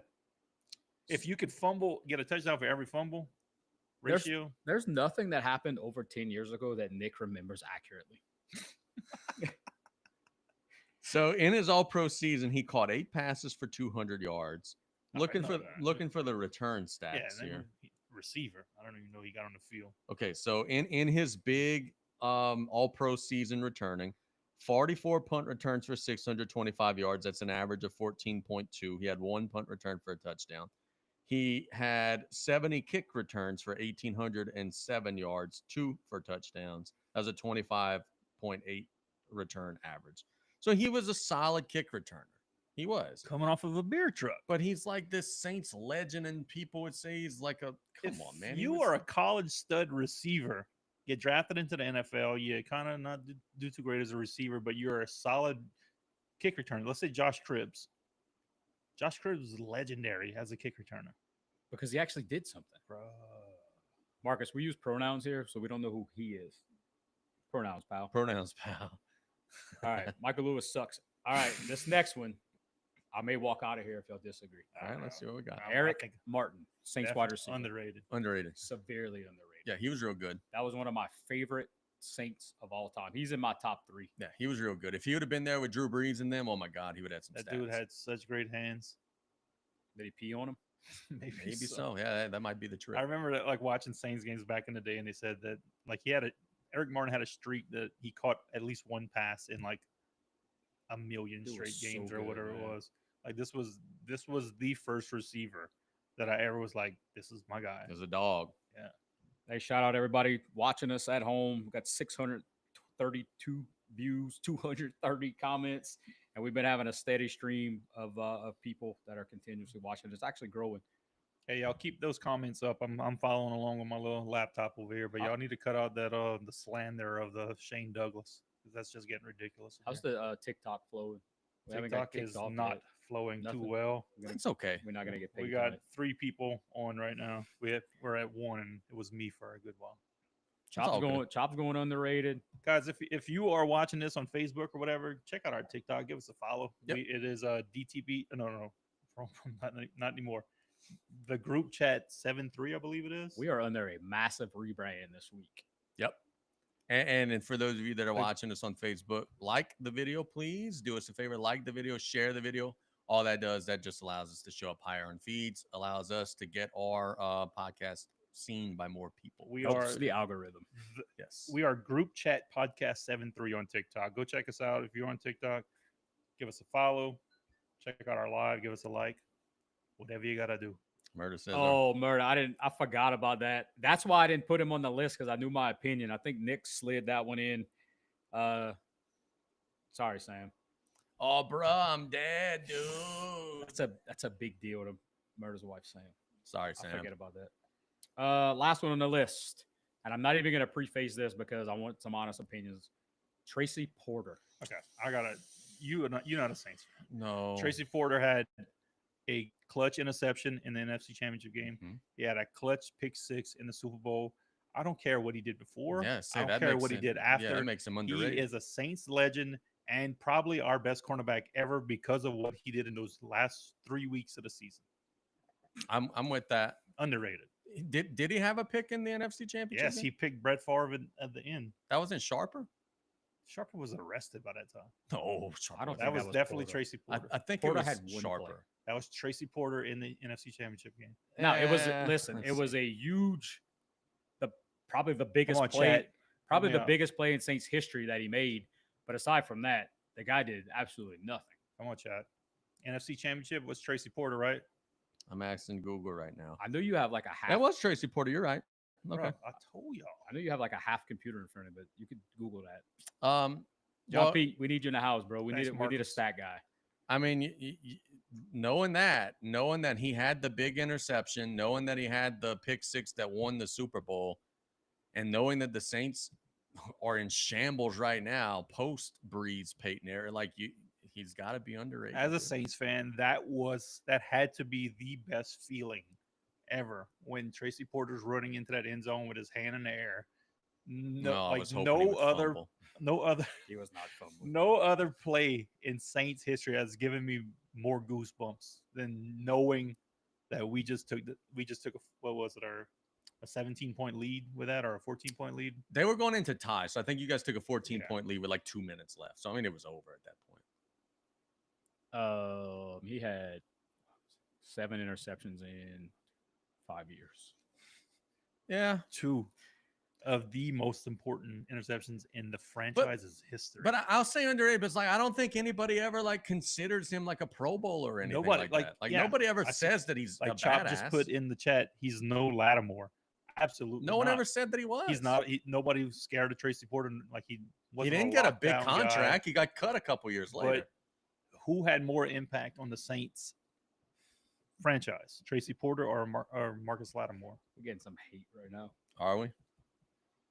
Nick's wife's in the chat destroying them. Oh, Like she said whenever she wants to have a Friends Day or whatever, she could take it because I do podcasts with y'all. oh, that's cool. Whatevs. Kennedy could babysit. Yeah. All right, so that's it for our Oh, first. whoa. Taylor just brought up a good point. Who the Taylor. hell is Turtle. Yeah, say I don't know. He nobody said named Will Taylor. Smith almost ruined it with an absolutely pointless block in the back on Peyton Manning. Can y'all imagine? Bro, LSU won a game against South Carolina this year because of that. There was some dude clothesline Nussmeier after an interception. Can y'all imagine if that would have been called? Dustin Parry, he's no toy cook. He's no Vince Buck either. Vince Buck was. Mike McKenzie, the Predator. Jesus, Mike McKenzie. Who was the guy they signed from the Jason David? Who was that, That dude got burnt on the first play of his. Who was the Saints guy career. that kept on getting suspended for like alcohol or something? Kerry Collins? Kerry Collins. No, it was some cornerback we had in the Aaron Brooks days. Robert, if you in the chat, I know you know for sure. Go Aaron Brooks, severely underrated. Aaron Oh Brooks. yeah. I remember Second best Saints quarterback of all time. whatever Yeah. this cornerback was, anytime he would get like make a play or something, there would be guy like we had season tickets that year. There would be a guy behind Saddleback. us that would be yelling, "Get that man a beer!" Pop says, Pop, listen to Chop says Brett Maxey. Not Brett Maxey. No? Chop Tart. Chop. Dale Carter. Dale Carter. Carter. Dale Carter was a G. He kept on getting suspended. I think it was for failing some kind of test. Come on. The leap test. test. He was a good chief. Are you guys ready for Mott's mailbag? Yeah, let's do the outro for this, Yeah. and we could go into that.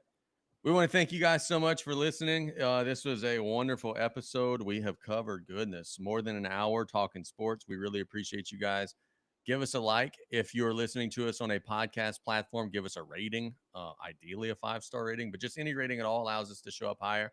And tell your friends, man. If you like what we're doing, let people know, share us on social media, whatever. Allow us the opportunity to get to more people, because the more people we get to, the more cool stuff we could do. So for Nick Hebert to my right, this is Damian. This is not Damian St. Pierre. Let me do that over again. For Nick Hebert to my right and Damian St. Pierre to my left, this is Casey Gisclair signing off. Thanks for listening to the Group Chat Podcast. Hey, don't leave in the chat. We just had to do some behind the curtains type of stuff so we could edit this correctly later. Yeah, we're not going anywhere. We still got plenty of time. We got the main event, man. This is showbiz, bro. We got the Stick main around. event, the analytical stud leader in the clubhouse, Mott's mailbag. Is Mott's mailbag the dark match? Mott's that's where all the analytics. Mott's live. mailbag is that match where all the superstars come out at the end. After Yeah, the show yeah. goes So off the air. the dark match. Yeah. Stone Cold comes out and They're stunning everybody, drinking beers.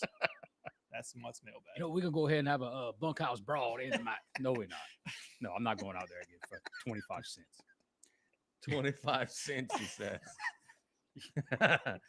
Sorry, Mustang Michael.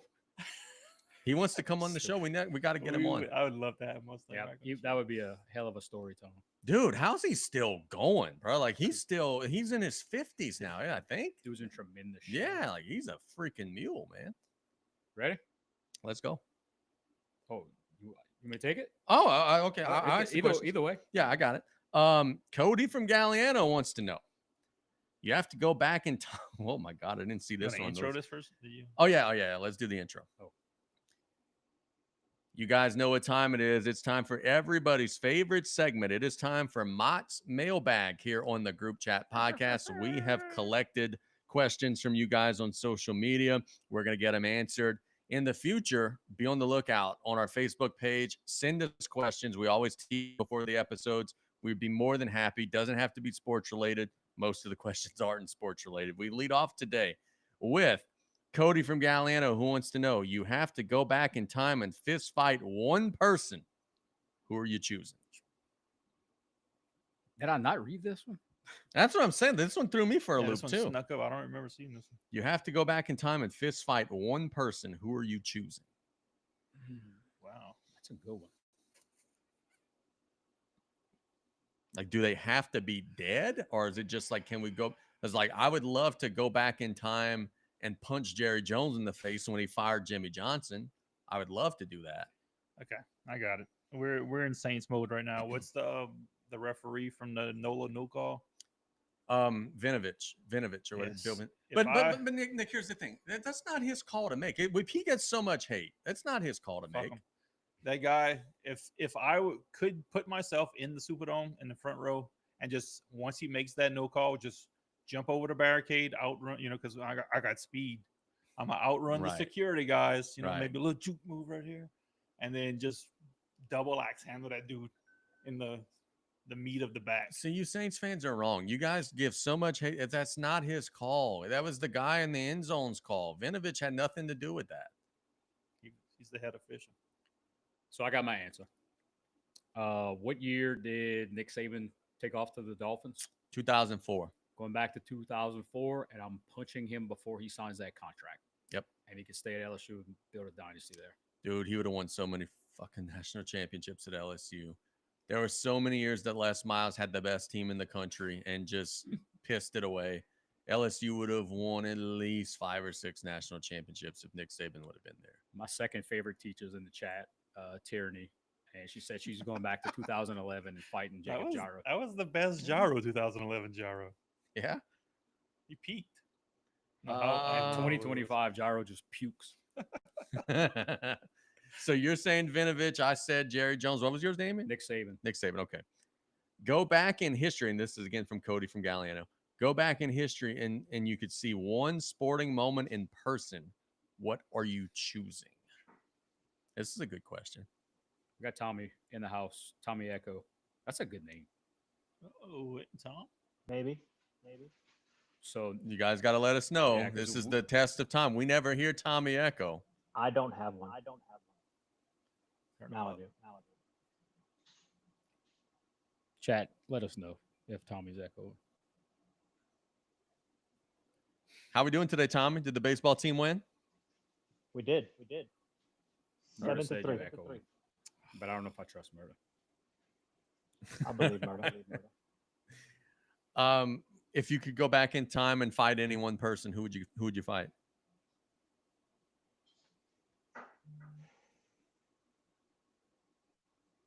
I'm talking to you, Tommy.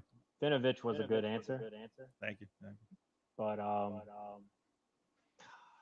Greg Paulus. Oh yeah, that's a solid answer too. Now, Christian Leighton. Yeah, would have been Christian a good Leighton one. came to mind when you said that. yeah, that's a solid answer. All right, so Cody from Galliano wants to know: go back in history and see one sporting moment in person. Which one are you choosing? For me, I'm a mark for this event. I don't know why, because I'm not even a hockey fan. But the Miracle on Ice, because it literally changed history. We were competing with the Russians. The Russians were kind of getting the upper hand. And then our freaking minor league team beat their superstar team. And it literally changed the course of the world. So for me, it would probably be that one. You up? So I mentioned this before, going back to, I think we had a similar question a couple weeks ago. I want to see Jordan hit that game winner in the dome. That's one of my all-time favorite sports moments. And I had a second one, but I'm gonna think about it for a second. Okay, I'd go. I mean, obviously the Saints Super Bowl, but I'll go something different. The game in the NLCS, Atlanta Braves, Pittsburgh Oh, Pirates. That's when my first sports Bream, memory. Sid Bream scored, slid in home, and won the game for the Braves. That game. I could recite that play-by-play call. Who hit it? Francisco Cabrera. Yes, sir. Yeah, they're dancing on the street. Yeah, oh yeah, I could recite that whole play-by-play call. Here comes Bream. Here's the throw to the plate. He is safe. Oh yeah, I love that Braves that's team. that's my first sports memory. That literally like 34-year-old me. That's my first sports memory. Next question. Which babe in history would you go back and riz up, as the kids say? Also from Cody from Galliano. The Riz. That's one of my favorite words, and my kid despises when I say that. Come on, Tommy. It's got to be Kelly Kapowski, right? Yeah, So yeah. Again, underrated. I'm going here. Summer Sanders, when she hosted with Ahmad Rashad on NBA Inside Yeah, that ain't Stuff, bad. That's where I'm going. That ain't That's bad. my style.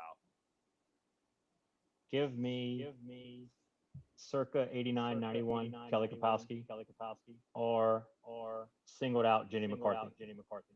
Sure. It's a solid one. I'm just realizing, Tommy, I didn't even ask you the last question. The one about what sporting event would you attend in person? You go ahead and take that one. My bad, bro. I would have probably liked to be there in 2009 when Hansbrough won the national title against Michigan State. Good deal. Who would you riz up, Nick? I don't know. I'm trying to think of old sitcom chicks that I used to watch. Maybe Topanga from Boy Meets World. That's a solid one. Yeah, ain't nothing wrong with that. Oh, this one here. This is, dude, I thought about this so long. You could only eat one seafood for the rest of your life, but you could cook it differently each time. Do you pick shrimp, fish, crawfish, crab, oysters, scallops, etc.? This is from John from La Rose. This is the most difficult question that I have been ever asked in my entire life. Boys, take it first. So my favorite seafood is not crabs, but it automatically went there because there's so many different things that you could do with that seafood. So was that on the list? Was crabs? Yeah, on the crabs list? is on the All right. list. That's where I'm going. So look, I'll edit this out, but I got Tommy trying to call in without his computer, so hopefully Okay, we can cool. fix that. Look, for me, along the same lines of what you just said, it's got to be fish, because I could eat fried fish, I could eat grilled fish, I could eat salmon, I could, like, there's so many different varieties, but it's so hard because my favorite food in the world is boiled crawfish. So, like, I'm going against my favorite food for the variety of having so many different ways that you could cook and eat fish. I'm gonna go fish very reluctantly. This one is so hard for me, though, man. A great man once said, "You got boiled shrimp, fried shrimp, and that's all great. Shrimp's great, but it's definitely crabs. But if you have to cook it a different way every single time, that's rough. Like, how many different possible ways can you cook crab? A million. Yeah, they got a Wow. lot of different stuff, dude. You boil it, you could grill it with the shell off. You make Crab patties. crab patties. I mean, what You remember- topping on whatever the hell you eating? You remember Kennedy McKinney catching crabs in the bayou and basically taking the shell off and then boiling them? Turtle agrees with you. Do you remember at a Biddy crawfish boil making one of the kids eat a live crawfish? Oh Lord. Oh yeah, dude, they ready? Go ahead, get one. Some bitch is still live, like trying to pinch the kid while he's trying to eat it. That's my partner here. Of course he would. What is the best sports game that you have watched that did not involve your favorite team playing in it? This is from Marcus from LCO. I feel like I did zero research on these questions today. That one's tough That one is hard. because I feel like every great game I remember was from a team that I was invested in. Wasn't okay. The year that UConn won it with Kimball Walker, they had like a 7 overtime game in the Big East Yeah. tournament. That's got to be up When he- there, right? Yeah. When he hit that free throw line jumper to win it. We had a Super Bowl where Dyson stretches out at the goal line and is a little short. That was a great game. We had some Giants shenanigans where they're catching passes on top of helmets and stuff. Though that was pretty cool. So we've seen some good stuff. But I still go back to that 7 overtime game because I remember everybody at the time saying, "Oh, well, UConn shot all their bullets in the Big East championship. They're not going to have anything left for the NCAA," and then they won the whole thing. That Duke loss in the tournament this year was pretty awesome. Yeah, That was my original thought this morning When whenever they- I started. When they had the Doing that. lead and like down, they were up 5 or whatever with like 2 seconds left, and they somehow found a way to lose it. Duke sucks. But yeah, that was pretty good. I don't know. I can't really think of one. This made me think of that LSU Arkansas game that we went to Oh, fuck in that Death game. Valley when it was freezing and they Oh had my Darren God. McFadden, and Talk about the best, not the worst. Y'all, that was an amazing game. it was, but like I remember, Felix Jones, who was Dude. the big white running back. so we Peyton had Hillis. him. Peyton We had him Hillis. in the fourth Casey quarter. Dick at quarterback. We had him in the fourth quarter, 4th down and like 16, or maybe it wasn't 4th down, maybe it was 3rd down. Shark side option. 3rd down and 16. And I'm thinking to myself, all right, y'all can't run y'all stupid Wildcat shit anymore. Y'all got to throw. McFadden drops back to pass and drops a fucking dime, like a back shoulder throw for a 1st down. It's like, all right, dude, like, come on, what are we doing? That game was freezing. It was on Black Friday. It started as a warm day, the front pass during the game, and it was Right. freezing. It started as a warm day, so we didn't really dress like, You and me both. accordingly. So me and Damien sitting in one of the end zones, and it was an amazing game. Everybody standing up the whole time. Like we'd be standing up, and every once in a while we'd just sit because we got thousands of people around us and blocking the wind. So we'd just sit down. And that was the only time we could keep warm. Then we'd pop back up to watch the game, then sit.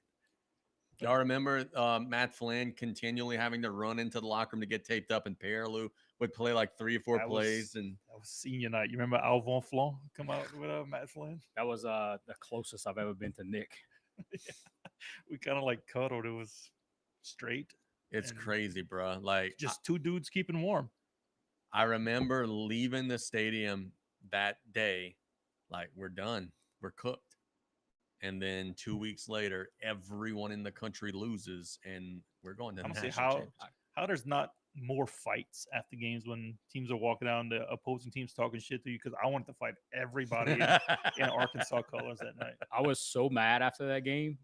I threw away a pair of Jordan 9s.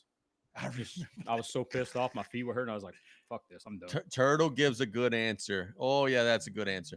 The Texas USC Vince national Young. championship game with Vince Young. I had some buddies over for that one. That was a good ball game. And also in part because a lot of LSU fans at the time hated USC.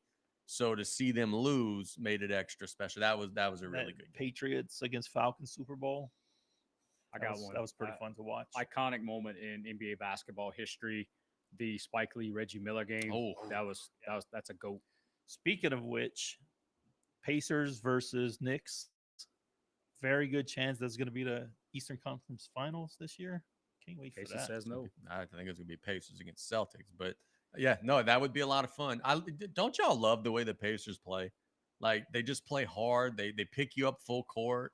Like it's just old school NBA team. Love to watch it. So another game that got some pub in the comments prior to this was the Boise State Oklahoma game. Yep. Where Ian Johnson proposed to his gal before John Pete says I hate that Diamondbacks game. versus Yankees. I remember that one. 2001 Game 7. We talked about that. That game. was a good one. Matt Williams, I feel Luis like that- Gonzalez. I feel like that Boise State Oklahoma game was fake. Here we go, Mr. Conspiracy. There was just so much goofy shit that happened in that game that it's like you just watch the highlights and like, okay, that's not real. Like So- that's not gonna get by. Let's take the question and flip it on the other side. What was the best game that you've seen your team win? Like LSU, Saints, whatever. For me, I ain't gonna lie to you, it probably was the game against Wake Forest on baseball. Tommy White hit the home run. That was crazy, bro. That was insane. What say you, gentlemen? Now, there's a lot of LSU baseball games that could fit that criteria. Warren Morris. Yeah. And you know what? I'm gonna change that. The year that Babe beat Alabama and we finally got that Godzilla off of our back, that's the one for me. The Bluegrass Miracle, that could be another one. So not the greatest game, but the best experience that I've had was the 2019 national championship game with LSU and Clemson. Dude, That we were so good that year, man. It's freaking crazy. What's your favorite sports memory you witnessed live? From Chop from Hardinville, California. Thanks, Chop from Hardinville. Favorite sporting memory that I witnessed live. Let's see. It's going to be something in Baton Rouge. I was there when we beat Joakim. Oh, that's a nice play by DiVincenzo, just posterizing people. I was there when we basketball beat Joakim Noah in Florida. That was fun. But it's going to have to be Demetrius Byrd catching the touchdown when Les Miles almost screwed up the clock against Auburn. We have like 40 seconds left. We run the ball. We have timeouts. He's just not calling them. And we run the next play with like 10 seconds left and throw a bomb into the end zone instead of trying to get closer for a field goal. And Demetrius Byrd catches it for a touchdown. That would probably be because I was right in the student section end zone. I remember him catching it and then just looking up and just seeing like 30 soft drinks in the air, like or 300 soft drinks in the air, all about ready to hit me. So that's probably number one for me. So I'm gonna, man, sorry Sam again if you're listening, but I'm gonna go Brock Lesnar ending the streak.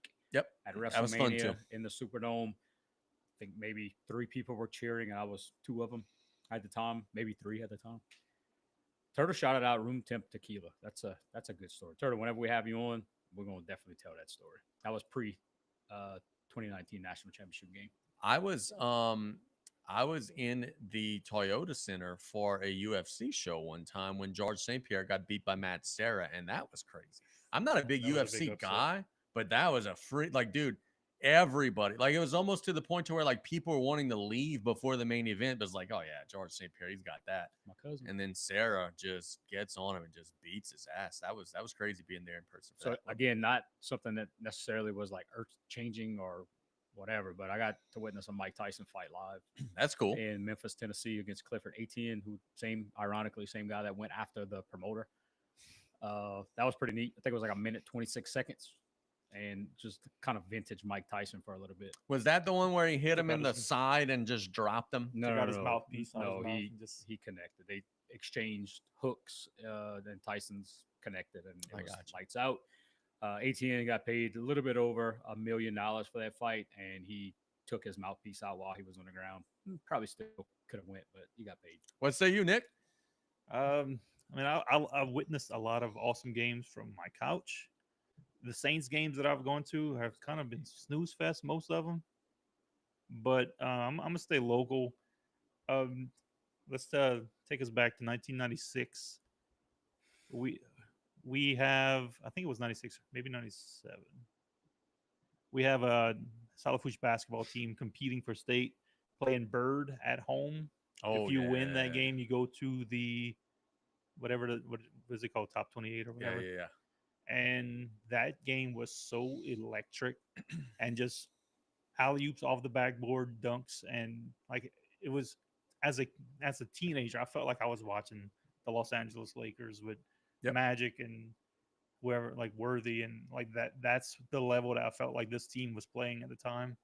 Another one might be a little recency bias, might be a little homer on this one, was beating Destrehan at home this year and seeing your nephew, who you coached, we all coached since he was 5 years old, like dominating. Hanville. Yeah. Same thing. Beat Destrehan too. Yeah. But just seeing this little kid that you remember as a 5-year-old, and like, I don't know, that was just awesome to just watch that. No, it's hard for me to do the games, bro. But it's like I want to coach during the I'm with you. That was awesome. Couple chats here. Chop said, because of the Undertaker hate, Harden better than this podcast. Berta says, and we highlighted this one, despite the current criminal charges, seeing Salafouche win the state title in person was pretty cool. I got a chance to watch that. That was pretty neat. Look. And John Pete telling the future, 2025, when Golden Meta Girls beat LCO this year. Hey. Starting some bulletin board material. I love it. Look, one story about the championship team. The year they were seniors, so that was 99. The year after they won it all, the year they lost in the finals, played Shaw in the quarters. And it's a road game. Yep. And it's over there. And I remember we all showed up at like 9 o'clock in the morning. Shaw's principal's like, well, what the fuck are y'all doing here? The game's at 6 or 7. Well, this is kind of what we do, boss. We just kind of overtake the campus. That night, there was about 30 Shaw fans. I remember the principal being like, well, we can't throw y'all out. It is first come, first serve. So can we cut a deal? Like, can we at least let our parents come in and watch their kids play? So they had like 30 fans, and we had like 1,000 in a road game. What was the home game somewhere in that era? it was a Catholic school, Jesuit or Shaw, that we played a home playoff game. It might have been the 97 year. No, I think it was the 98 year. The year they won it all, they beat Jesuit at home in the second round. That was a pretty core memory for me. Put a 95 spot on the board. Crushed them. Wait, I didn't even have the next question ready. Shame on me. I'm a bad host. You're only as good as your co-host. Next question comes from Tyrus from Galliano. Oh, Damien's going to like this one. If a youth basketball team practice ends at 8 o'clock, is it reasonable for the staff to come in at 8:01 and 28 seconds and say, paraphrased, of course, it's 8 o'clock, get out? Would a situation like that build up or tear down the relationship between the involved parties? Thank you, Tyrus, for your question. Tyrus is becoming a troll. He's been hanging out with me. Dude, I grew up with him. He's always been a troll, brother. So I'm not going to go off as much here because I feel like I did it prior, but just understand there's certain reasons why certain businesses thrive and certain businesses do not thrive. And it's people. Yep. And the way you treat those folks. I'm going to leave it at that. Yeah, fair. I don't have anything to say. I mean, yeah, if I got thrown out after being a minute late, like, yeah, that would piss me off. I imagine if you paid to use the facility. Yeah, I wouldn't be thrilled about that.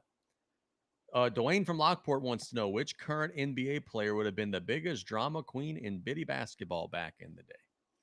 I mean, dude, he's a drama queen in the NBA. Draymond Green. He would have been going there. Like he would have gotten 2 fouls, and then whenever you tried to take him out, put the alternate in, he would have been throwing his stuff on the ground and complaining. And yeah, it would have been Draymond Green, of course. He's the biggest drama queen in the NBA right now. Why would it have been different when he's younger? I got Ja Morant because once he pulls out the guns, Greg Bottle's calling a technical, and he's getting pissed, and it's going to be back and forth. And Greg's going to be like, I got to call a technical on you. You pulled out guns on people.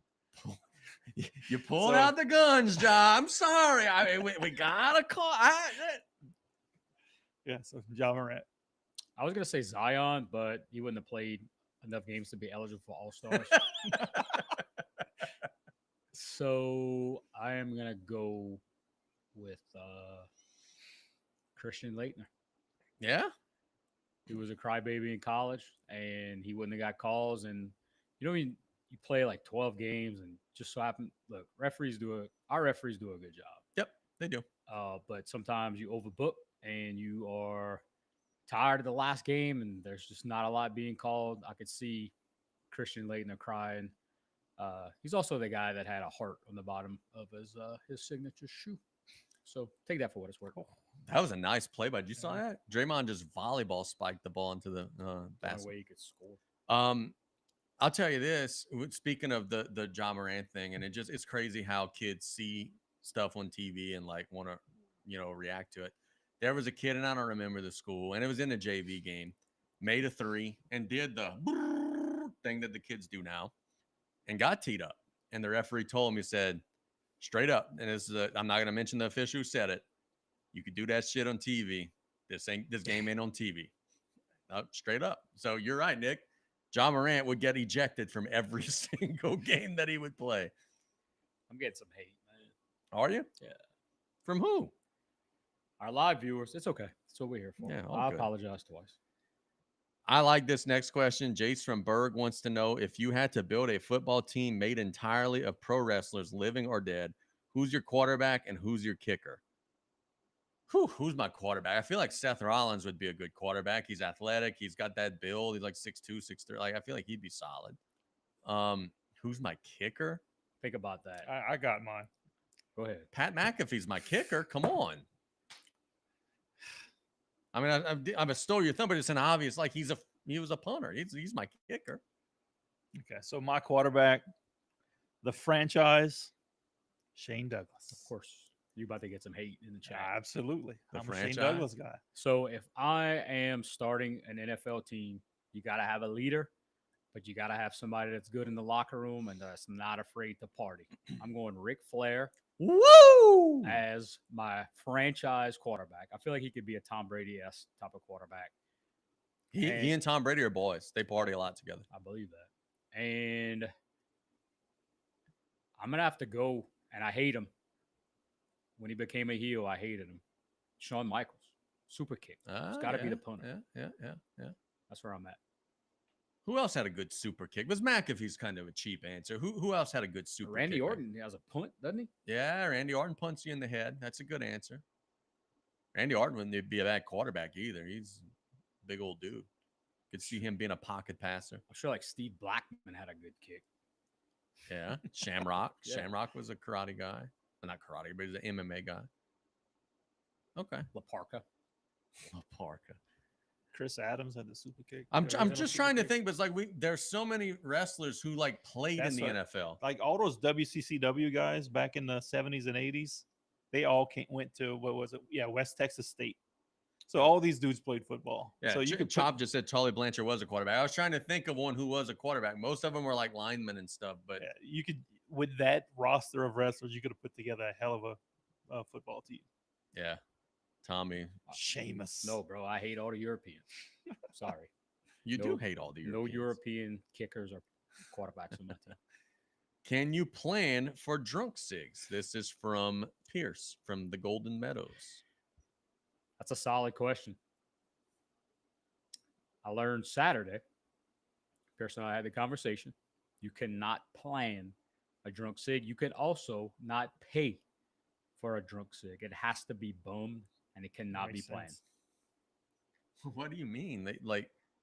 So like, So- it's against the rules. So so like, hey, bro, I'll drunk- give you $1. You give me a cig. That don't Drunk work. sigs, like you only have that whenever, obviously, whenever you're drunk. So 100%. Yeah. like Is it if you're a pack a day smoker or Yeah. if you buy cigarettes, you can't have a drunk sig. So it's a non-smoker Oh, cigarette. okay. I was not understanding the question. Okay, I got you. Okay, so what counts and doesn't count as a drunk cig is basically the question.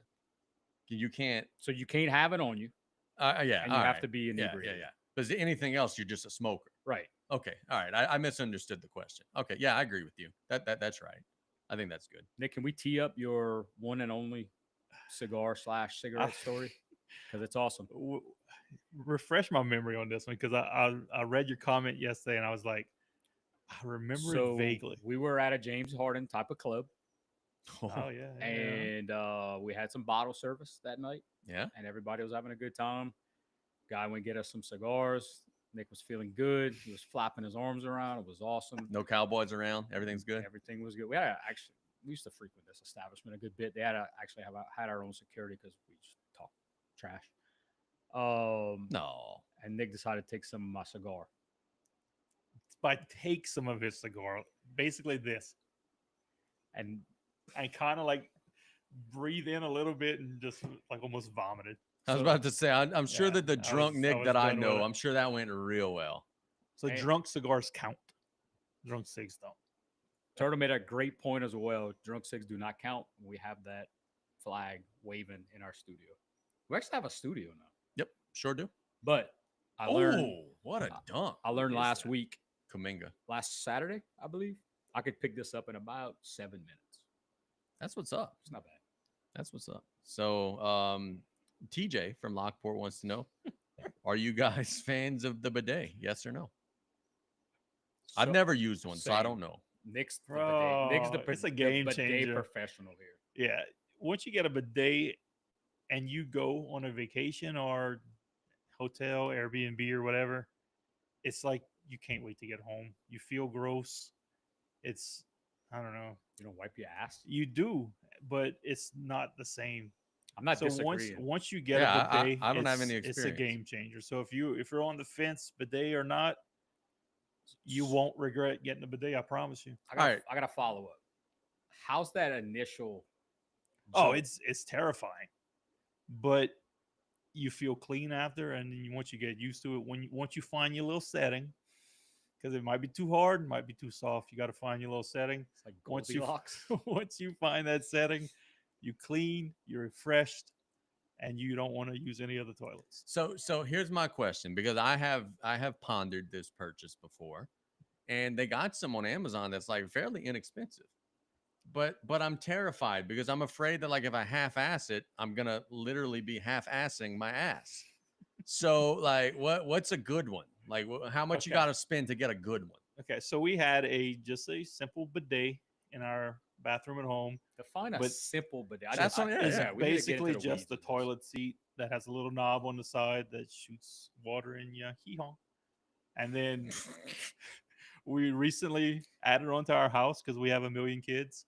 And in the part that we added on a new bedroom for me and Claire, and we added a new bathroom. And she said, "You want a bidet?" And I said, "Yeah, absolutely. I do want a bidet." So she said, "You want a fancy one?" And I was like, "Sounds fantastic. Let's get a fancy bidet." So we have a smart toilet in our bathroom now. And it has a remote control. There's no buttons on it. There's no back tank. What? By the way, this is getting clipped for TikTok. It Yeah, I was about to say. Yeah, is amazing. smart It's toilet. a smart toilet. Google it. Find it yourself. It looks so weird, but it's a game changer. Can I do me a favor? Can I like go and shit at your house Go ahead. tomorrow just to see what it's like? You can go right now. Turtle's a bidet guy as well. And look, shout out Para and John Pete. Mr. Perfect would have been a great quarterback Yes. Yeah. selection. Saw that He in the literally video. threw it to himself. Absolutely perfect. Turtle is for cheap bidets. Okay. So Turtle says that we could get that's the smart toilet. Yes. That looks like a garbage can, dude. Yeah. Okay. Got a I- little I- remote on it. So tomorrow, Lights like up.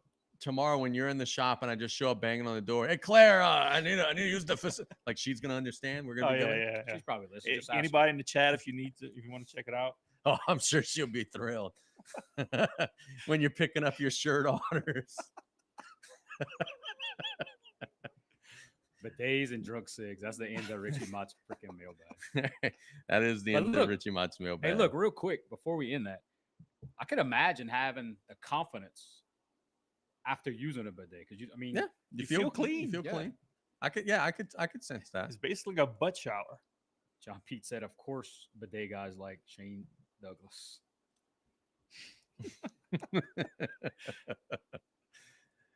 You guys ready to talk some Little Debbie's?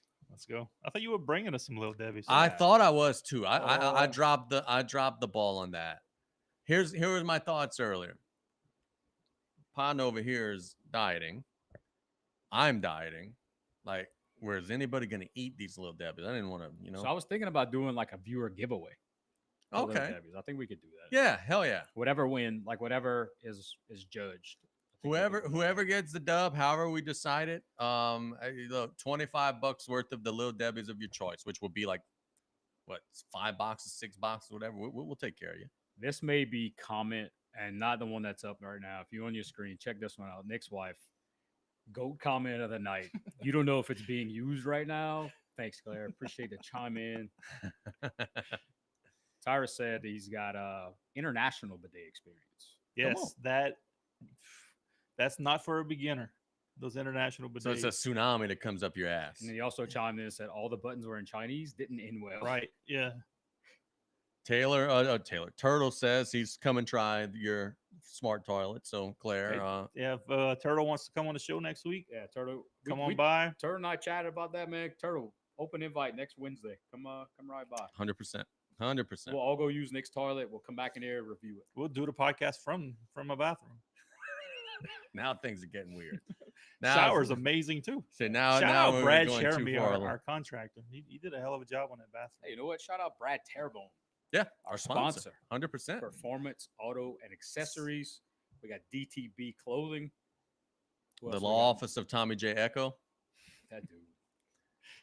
And Martin's AC and Electrical, which we nail. Yep. Every Nowadays. time we got it now. And it is the law office of Tommy J. Botto, not Echo. We give him crap, but we're super appreciative of everything Tommy does for us. And if you go on Google or whatever it is and give Tommy a rating, make it funny. There's some good stuff out there. Is there? Go read the 5-star I ratings. that he's owe got. him one. I got to do that for him. He had asked me a while back, and I said I would, and I just never took the time to sit down and do it. We're gonna have to show you the Chat GPT way. Mine comes from 1,000% Chat GPT. All right. Talking about how evolved he is. Dude. Total bullshit. So what I'm gonna do is I'm gonna write like a genuine 150 word, like, hey, this dude's a great lawyer. Then I'm gonna copy it and paste it underneath so it'll echo. So it'd be like 300 words of Tommy. What are we doing here? Oh God. Damien's getting into some trouble here. Shout out Chad GPT. That's a game Yes. changer. If you would see half the stuff I have on here. I'll be honest with you. I have not been into the chat GPT world, but seeing how convenient that is, what you're doing right there, like, It doesn't even dog Tommy. I'm about to end my subscription. yeah, Damien just asked chat GPT how bad of a lawyer is Tommy, and it's coming out with all kind of good stuff. There's no public evidence to suggest that Tommy J. Votto is a quote unquote bad So lawyer. that's how you know he's a good lawyer. We're trying to get AI to say he's a bad lawyer, and they won't even do it. That's why you should give him a shout today. I was asking how bad of a podcast is the group chat podcast. How bad are our chat folks? So we were talking about somebody getting a fender bender earlier, and to Yep. call Botto. There's no such First thing of as all, a fender bender. there's no such thing as a fender bender. There's no such thing as an accident. It's a wreck, These and are worse somebody's things. at fault. So if you need Yep. law advice, call Tommy J. Botto. I know that from the sidebar, which I am blessed to be the co-host of with Mr. Tommy. Now I'll tell you this: I got in a wreck, and it was not my fault on the cutoff bridge. And I called Tommy, and he said, "Well, you didn't get out the car and make them stop." I said, "Tommy, I was on the cutoff bridge, dude. What do you want me to do? Like, go and tackle the other car?" So he does want you to be aggressive, but it's great advice because guess what? Without that information, I'm up a creek without a paddle. So No, Tommy does a good job. great job. I've used Tommy twice. I got in an accident, which was actually my fault.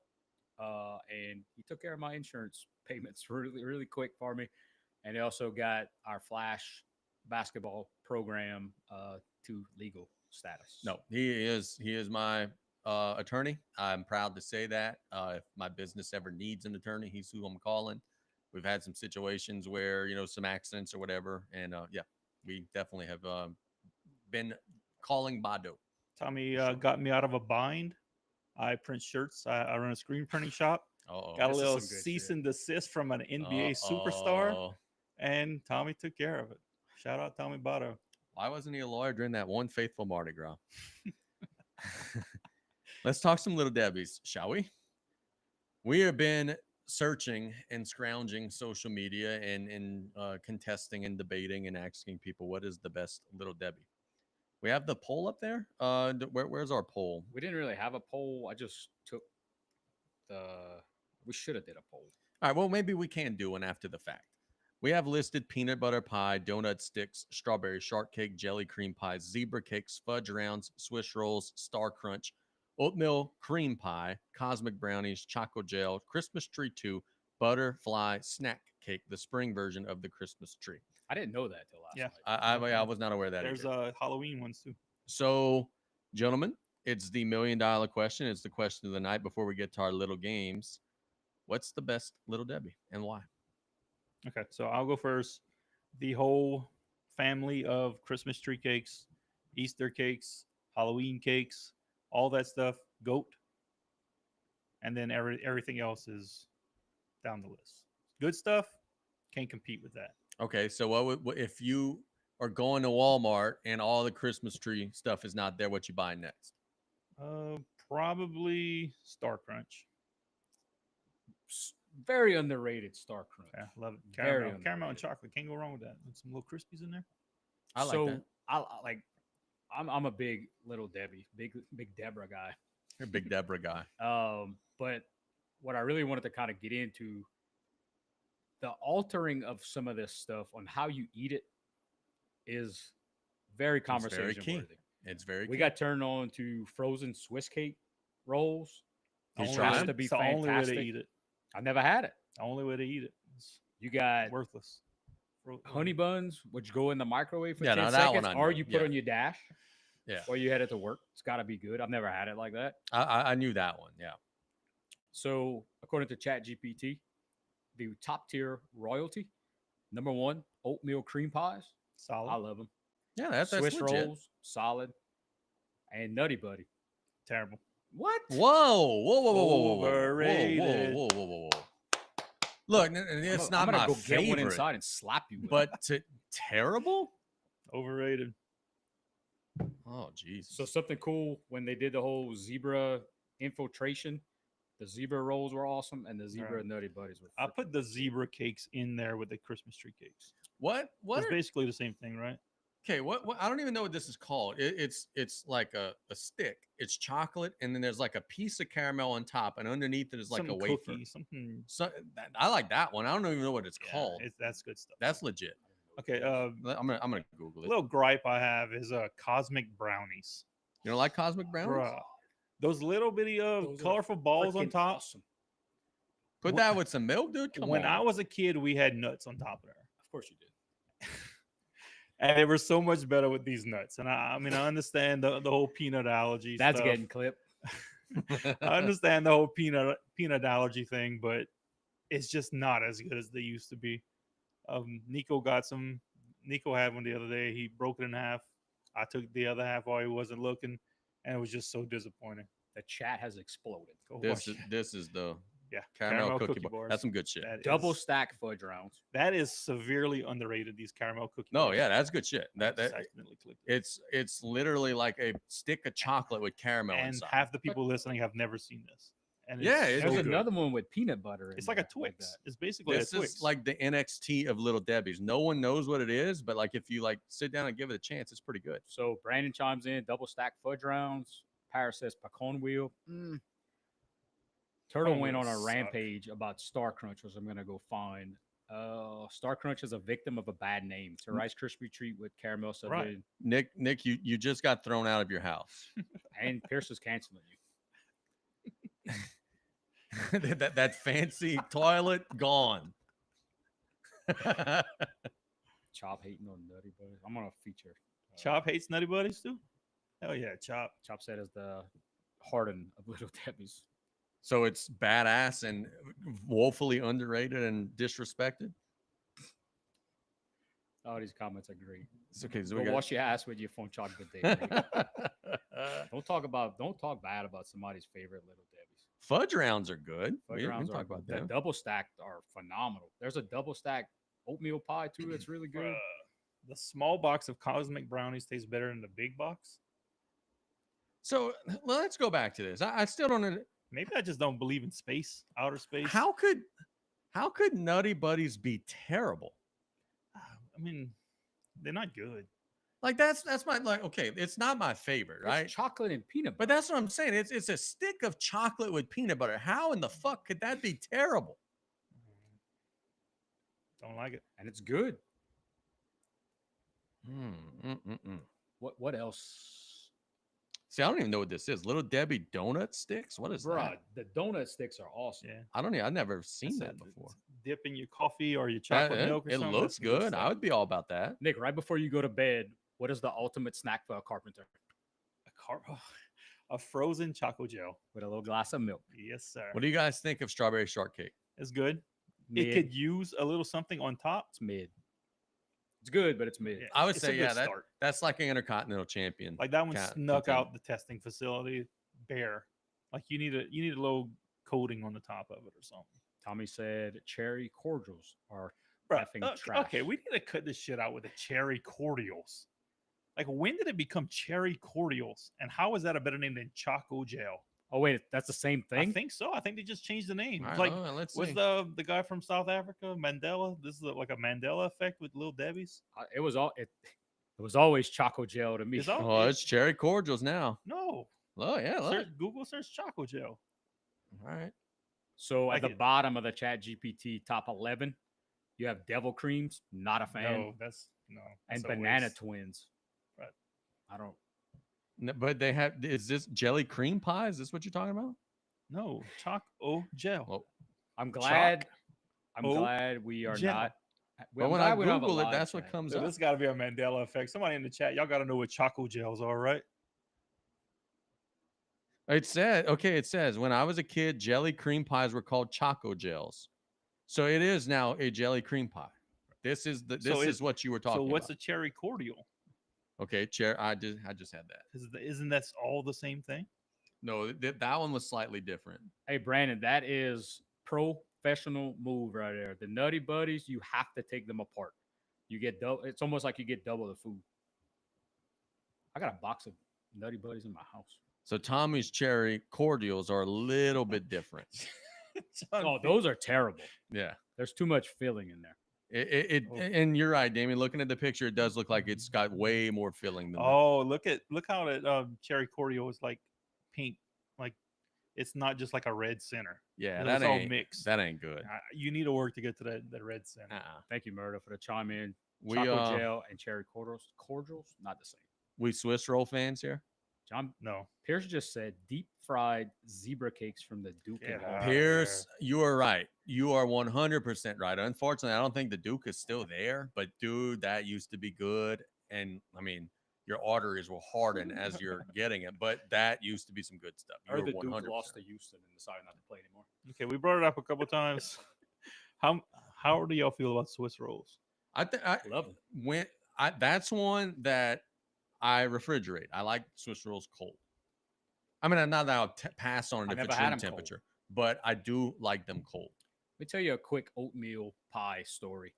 So our Flash organization took care of the concession one weekend for bidding when we played at the Golden Meadow Gym. And we bought some random stuff where profit margin was great because it was mostly Little Debbie snacks. And we had like boxes of this stuff.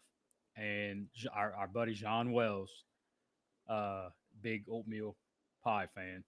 I said, John, this is the last one. The last two. You might want to just grab them now. So she bought the last two, and then opened up the other case of oatmeal pies that we had. Shout out John Wells. I feel like I'm so anti, and I'm not as anti the Cosmic Brownies as Nick, but I feel like I am not as high on the Cosmic Brownies because I'm spoiled by John's Brownies. John's Yeah. brownies are solid. And what was Evan's mom's brownies? Oh God, yeah, Yeah. that was ridiculous too. That was really, really good.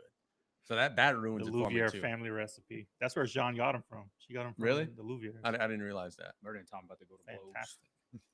Fantastic. Cool. Yeah, Murda is laying into our resident attorney in the chat right now. It So is- talking about Swiss rolls again, I like to at times take the top off, Yep. eat the top, and then Yep. eat the rest. yeah, Turtles with me says for in the freezer to leave. I've never frozen, but in the ice box. That was I know a- you saw that debate. Conversation at work today. Put them in the ice It's box. just like a pound cake. That's all it is, right? A pound cake. What's wrong with a chocolate pound cake with like some icing? Like, what's wrong with that? Get a shot of OJ, piece of pound cake. Stuffed. Oh, I'm gonna drop Yeah. that link in the Yes. chat. Check out if you want to know what we were talking about just now. The kid from Brooklyn, his just destroys Starbucks, ends up at IHOP and gets a whole meal. That's long Stuff. before TikTok, but that Yeah. was like that would have went viral. That would have been like 8 million views on that or It was likes awesome. or whatever. He probably got that many anyway. So we're gonna have to make a poll. And by the way, congratulations to our Mother's Day champion, Mr. St. Pierre. I knew it. That was my team. What's by wrong the way, with y'all? By the way, I'm the only good loser here because he's crying, Tommy's crying. My comment on social media was like, "Hey, I'm grateful to be second."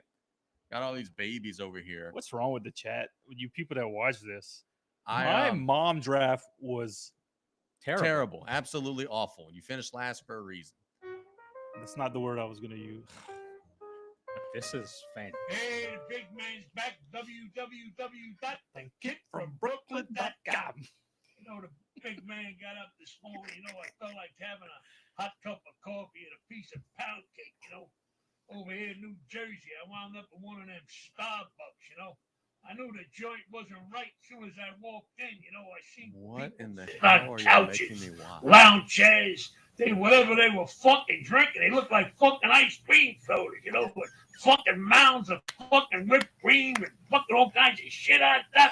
You know, finally I get up to the girl. She says, you want an El Grande, you want a chocolate lotto, Carmelo, Lotto, cherry light. I said, listen, honey, I don't know what kind of fucking place this is. I just want a large fucking coffee and a fresh piece of fucking pound cake, you know? She says that's $7. Plus she had the fucking balls to have a fucking tip cup over there. She expected me to give her a fucking tip. I said $7 fucking for a fucking coffee and a fucking pound cake. Fucking stick it. I went right around the corner of the fucking pancake house. I take it out to my mother. I got the fucking breakfast special. 2 eggs over, home fries, bacon, sausage, 2 pancakes, all the coffee you can drink, They threw in a fucking shot of OJ, and for an extra $1.50, they gave me a fucking cheese Danish. I walked out of there fucking stuffed. Cost me $8.25. Oh man, that is the goat right there. That is What? the goat. What in the hell did I just watch? What is that? Who is that? The kid, Kid from from Brooklyn.com. Come on, chat. Y'all remember the kid from Brooklyn? This dude What just was- got on YouTube or whatever it was What on was at the time that? and just destroyed. What was that site that used to have all kind of like videos like this back in like probably 2000 or whatever? Vine? Maybe. No. I don't know. Do it for the Vine. All right, back to the Heard of it, moms. probably no. John Yeah. Pete said Tommy's draft was goated. Yep, great. Came out third. Yeah, Tommy's draft sucked. Nick's draft sucked. My draft was okay, and Damien's draft won. Like, Dude, get over it. Mama's family is number one overall. Picked at Okay. second overall, second right. pick. What was the okay? So I feel like Tommy had a different criteria. Tommy, E-bombs world. That's it. Thank you, Turtle. Tommy Yeah. drafted all lookers. Kelly Kapowski's not even a mom, dude. Like, come on. No, I get where he was coming from. Yeah. But he just Classic you gotta Tommy. you gotta play to the He lost. crowd. He lost. Like, And he fit the moms that fit his offense or whatever. I mean, that's classic Tommy right there. Nick, you had a great point guard that could score 30 a night, but the rest of your team Florida was terrible. Evans. we're gonna do the same for Father's Day. I've already started scouting. I'm gonna be ready. I don't like winning silver. I'm gracious in defeat, and like Nick and Tommy, but I'm gonna be ready for Father's Day. I think I'm gonna get a trophy.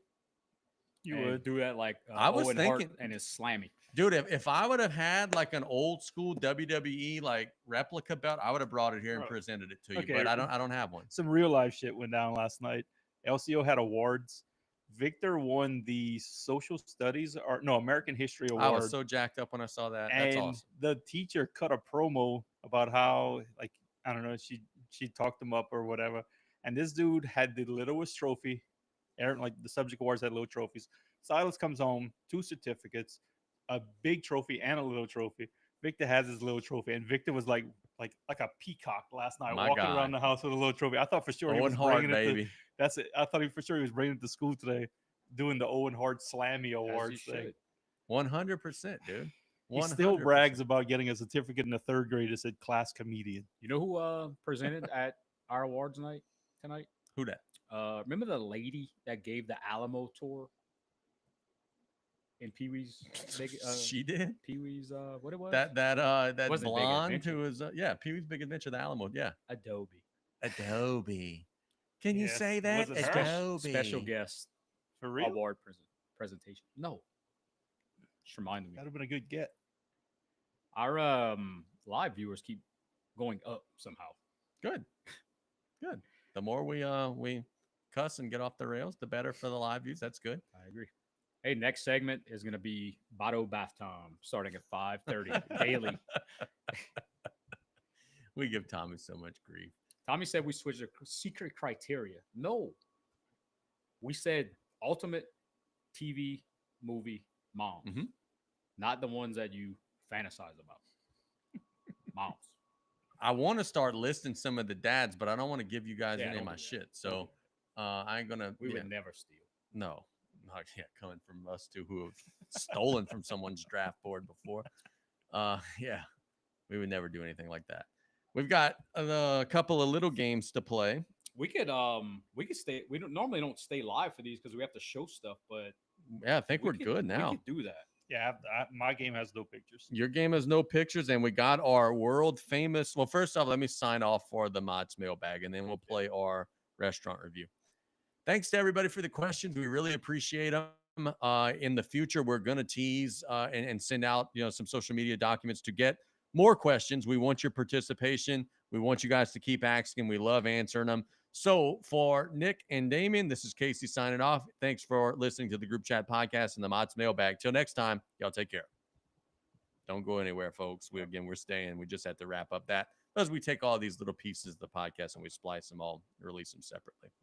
Hey, so real quick before we start, I just dropped apparently twice in the chat. Play along with us. Feel free. You want to get some? We have 10 restaurants, all Homa versions of those restaurants. And what we're going to do is read 1-star reviews that have some type of correlation with that restaurant. So if you want to write this down, and then when the 1-star reviews are done, you could post exactly, or you could post as we go. That might be the thing to do to keep everybody honest. So nobody has any prior knowledge to what's going on except for me, which is awesome. So this is fun. I'm looking forward to this. We are back with another installment of the famous Nick Hebert's Lil Games. And tonight we have Rate That Rating. We'll call that Rate That Rating. Rate that rating. Rate That Rating. We're doing 1-star restaurant reviews, Houma, Louisiana versions. We kind of thought about doing this with the locals, but we didn't want to ruffle those feathers because we like to eat and we like to eat good food. So we stuck to the Terrebonne Parish franchise restaurants. So as you can see, if you want to write this down or you'll have it in front of you, we have Outback, Hooters, Golden Corral, Applebee's, Olive Garden, Texas Roadhouse, Chili's, Copeland's, El Paso, and Mooyah Burger. So like I said, every one of these is going to have some sort of hint. Maybe 2 won't have it. So you found, just to be clear, you found a 1-star rating for every one of these. So like, for instance, so like if this first one is Olive Garden, it's going to be off the list next time. All the others it's going to be every other one but Olive Garden. Yeah, 1 per restaurant. Bet. So if you want to write this down, yeah, and then put whatever number that we're going to. Okay, cool. All right. So the first one, we're going to start off with a good one. The first one is by Timothy Brown, a local guide with 41 reviews. So he does have some credibility. I'm sure. That's how we judge it. I'm and I'm going to read this exactly the way it's typed. I went by there walking down Tunnel Boulevard, but I don't remember stopping in. I was on my way to Sika Medical Center. So you needed to go to the eye doctor. So understand where it's at. Tunnel Boulevard. That erases a few of these. Let me read it again. No, I feel like You're good. I feel like all of these are on Tunnel Boulevard, though. He was going to Sika. I'm going to make a little side note. So Okay, I think I got my answer. Just blurt it out. No. Put a number by the restaurant. And then we'll score them at the end. All right. Bet. If you're playing along at home, feel free to guess. How many we have? 10. You need a little notepad, Casey? Yeah, if you want to. Well, I don't have a pen, but Got some pens over there. All right, Scratch out next. my number 1 and give you this. Is by Geraldine Hunter. 5 reviews. I think I know that. So person. me too. 1-star review 2 years ago. catch me a pen if you don't mind. The service was horrible. We had to remind her that we needed silverware. So we started eating our salad with our fingers. Okay, so that one, all right, that one I think I got. Okay, and then the first, can you read the first one again? I just got my my pen. Yeah, I'll make it my scorecard. The first one was, I went by there walking down Tunnel Boulevard, but I don't remember stopping in. I was on my way to Sika Medical Center.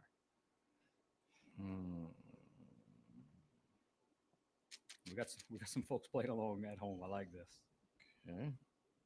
I'm not reading and I'm not featuring them because I don't want to give them any hints. Yeah. All right. Number 3.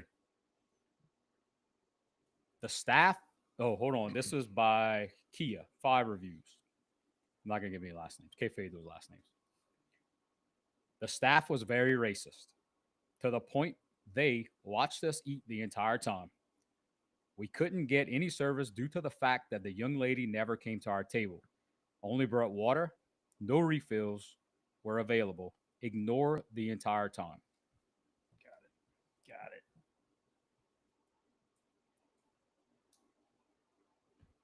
Okay. This one has a good clue. This is by Devon. 4 reviews. Didn't like my pasta and fajitas. Very upset waiter was nice. Got a huge tip. I'm going home empty stomached because when I said I didn't like the food, they did not let me get a different meal. I had to pay for both, which in other restaurants, I could change my orders. What was the Hmm. first thing she got? Didn't like my pasta and fajitas. Very upset waiter. Was nice. Got a huge tip. All one sentence.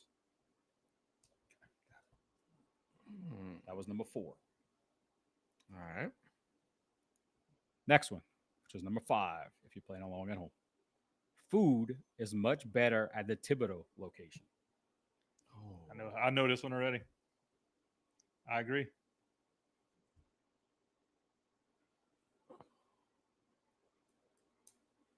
I don't ever go to Thibodeau and eat ever. I don't know what.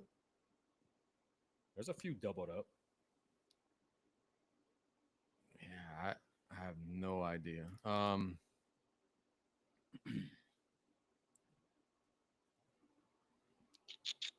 You know when you're I'm ready. just guessing. Yeah, you go ahead. This is from P.N. Smith, 2001, 36 reviews. Great place if you like food poisoning. Know that one. 3 out if 5 if us got sick from there.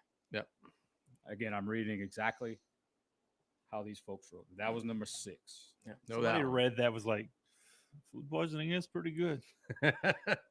And people continue to eat it this Who doesn't want to get food poisoned today? Drunk Nick. Ah, yeah, I'm thinking diarrhea with my fancy toilet ain't so bad. Charo's struggling right now. Could be something. Could be something. All right. This is number 7. Yeah. From Katrina, 138 reviews. Oh. This is 11 months ago. Service at this location sucks. Okay. We have been here several times, always with the same results. The waitresses always are standing around talking to each other Got it. instead of waiting on their tables. And one of the girls was smoking weed in the Oh. ladies' restroom. Oof. My 4-year-old granddaughter was with me, and she kept asking what that smelled. This was very unprofessional, and we won't be back. Got it. I think that one's a steakhouse.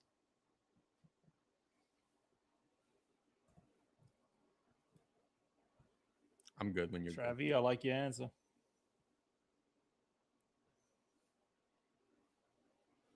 This is by Blazekin364, 16 reviews 4 months ago. The food was cold, waiting 5 minutes for our food. Waiting 5 minutes. Yeah, tough, huh? The metal tray doesn't keep the fries hot. First time I ate there, Yeah. last time I eat there. That one's the easiest one so far.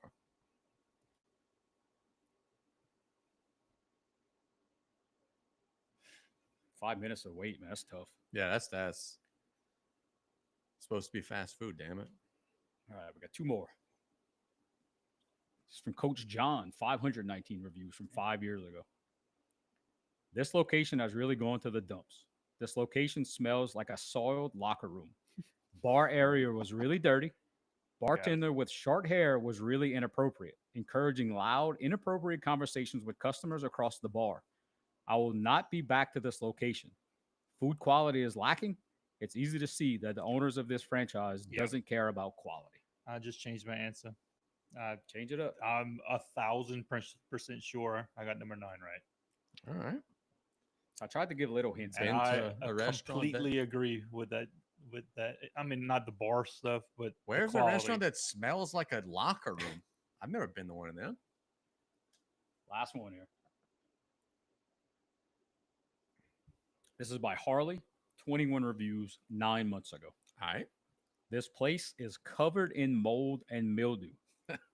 We had to move tables because the ceiling was leaking on someone, and they made up for it by giving us 2 free appetizers. Our server was nice, but all the tables around use were covered in drops of water. See, I And the think that guy was- seating everyone just kept putting more and more people under the leaking roof. There was even waiter in salt, this is hard to read. There was even water in the salt grinder, so nothing was coming out. No restaurant with holes in the ceiling, mold, warped walls, and floors should be open. Blank is a giant corporation, so why aren't they fixing this? I just changed one of my answers. I'm pretty sure I got most of these wrong, but I just changed one of my answers. Y'all need to grade each other's scorecards like school. Let's roll with this. I think let's I'm perfect. You think you got them all? Mr. Perfect over here. All right. It's probably Victor that made most of those reviews. All right, chat. Number one, what you got? Casey, what you got for number one? Roadhouse. I just was guessing. Number one, I wasn't confident in at all. Applebee's. Nick got it. Yeah. Number one, Wait, Applebee's. I didn't. Well, Okay, you're all right. walking up the tunnel. Applebee's is right on the side. Correct. Yeah, you're 100% right. Yeah, I Number didn't two, even think what you about got, that. Nick? Olive Garden. I had Olive Garden also. Correct. Olive Garden was Yeah. number two. Y'all thought I was joking about it. I got 10 for 10 on this one. Number three, Texas Roadhouse. I had Hooters. Texas Roadhouse. Look at this Dang. motherfucker here. Let's go. Number three was Texas Roadhouse. Number 4, El Paso. Chili's. Chili's. God Nick's damn, 4 for let's 4. go. He cheated. Let's go. He cheated. There's Had no to way. No way. I switched up the order. These reviews, ask Claire. I hate going to Homa. Most of those restaurants I can't stand. I love Texas Roadhouse. Can't stand most of these places. And these complaints are pretty much my exact complaint everywhere we go. John Pete said, in case no one noticed, I voted Applebee's for all of them. So bad. All right. Number 5. El Paso. Please tell me it's wrong. It's El Paso. Number Exact 5 is El Paso. Complaint every time in Homa. I could have wrote all these reviews. I had Applebee's. Yeah, I was wrong. Might have. Number 6. Golden Corral. Right on. Both of you point. Suck it, chat. Number 7. Outback. Hooters. Hooters. Nick may go 1,000%. Dude, the waitresses just standing around talking, not refilling your drinks But every see, damn time. I feel like I threw a curve in there by putting the 4-year-old granddaughter. I mean, I'm not I bringing take my my kids. 4-year-old kid to freaking Hooters. This is more rigged than the 2020 presidential election. This is bad. Number 8. I mean, that's Mooyah. a layup. That's Yeah, Mooyah. yeah. Yep. 100%. Booyah. Number 8 for 8. 8. Number 9. Outback. I had Copeland's, but it's already been an answer. so- Copeland. Oh yeah, It's buddy. the dub. Get off of me. Nick's Look what I streak had. is dead. Look what I had. Nick's streak is dead. I had read that one the again. one Why did I behind the switch that? one I in had- 9-1. I had Outback. Copeland's and I scratched out and put Outback. So you think Copeland's has mold? Outback's always leaking water. But what they said about the food quality is not nearly as good as it used to be. That was Copeland's. Yeah, but I thought it was Outback. Yeah. Because we used to always go to Yes. Outback, and I thought that was like the top tier. This is fancy. I kind of got to put on a polo or pants and not No, wear bro. basketball shorts. No. And it's like now we go and it's just the steak's uncooked, it's chewy, the air conditioner's not on. Oh God. So Nick goes 9 for Damn 10. it. What you Can't got, Casey? spell Copeland's without an L, baby. I had Copeland's. I got that one. Yeah, I got Outback. Copeland's for the next one. So I Yeah, got that one Outback. too. Outback's last. So Nick goes 8. Dang. Casey I mean, goes- I got crushed, but he didn't get them all right, so I win. What y'all got, Chad? Y'all got something good? Yeah. Y'all beat Nick? I'm gonna go Eight- look through the chat and eight's I'll the goat. write down everybody's answers. So don't try to change anything. 8's the GOAT. So 8 was Outback.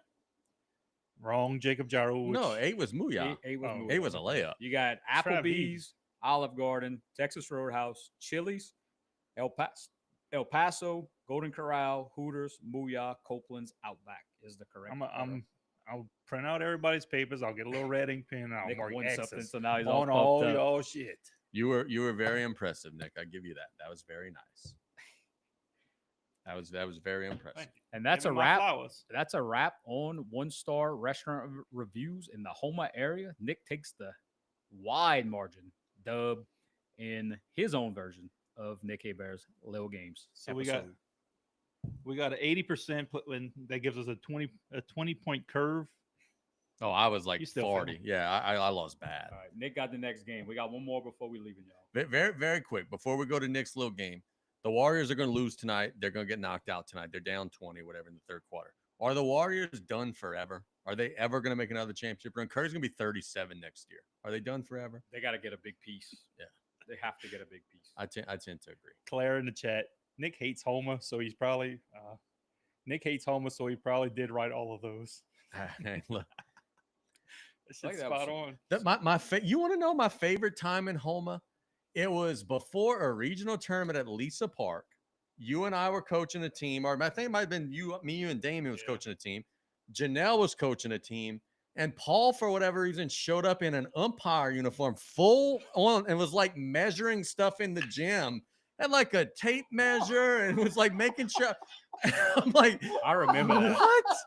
I remember that. What's going on? It's like he's like Tim the Two Man showing up, measuring the bleachers, measuring the goal. And like I fully supported it because Lisa Park Gym is my basketball hell. So I was like, there's no way that goal was going to be the right height. I know that free throw line is going to be the right distance. There's 3-point line is going off the court. That can't be right.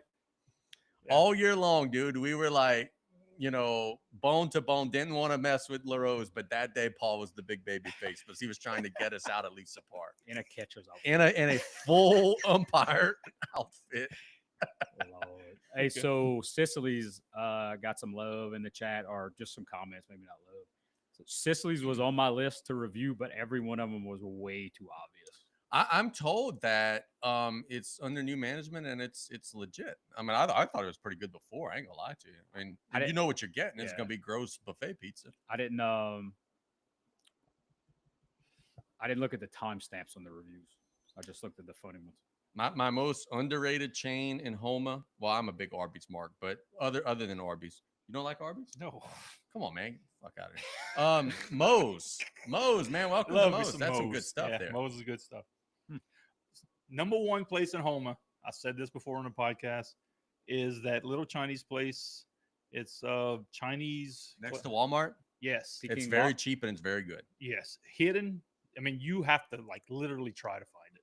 It's very hidden. And when you walk in, you're gonna think it's not very good. No seating in there, just two chicks just serving you way more food than should go in a little box. Yep. And it is fantastic. No, I'm with you there. That 1,000%.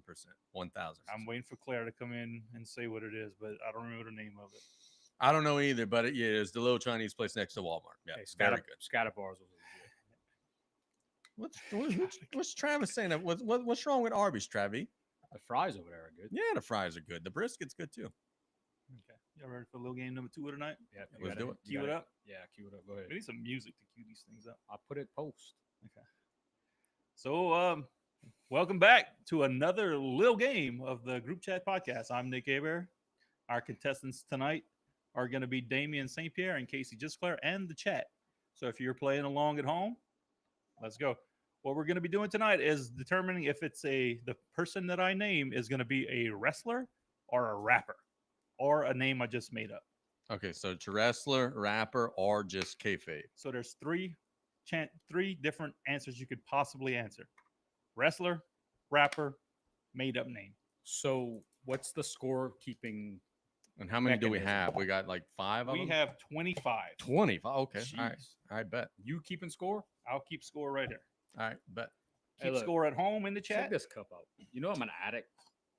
When you got so that's pretty bad. I ain't gonna lie. That's pretty bad. Love it.